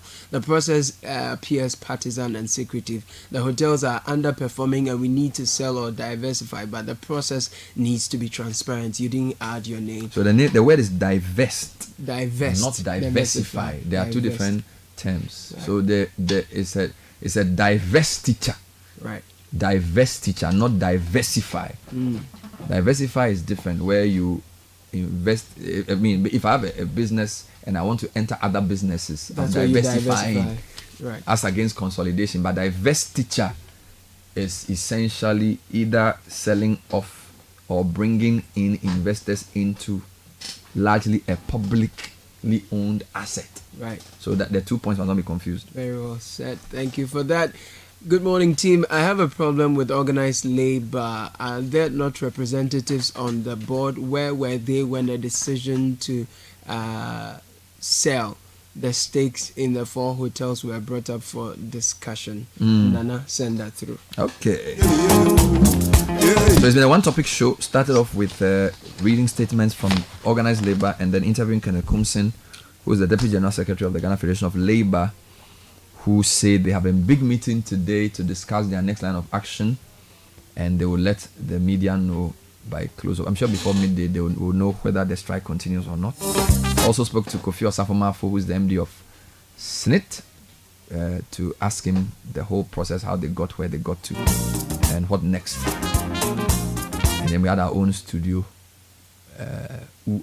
Myself, it is Kai, and Maru Sanda, who's done a lot of interviews on this matter as well.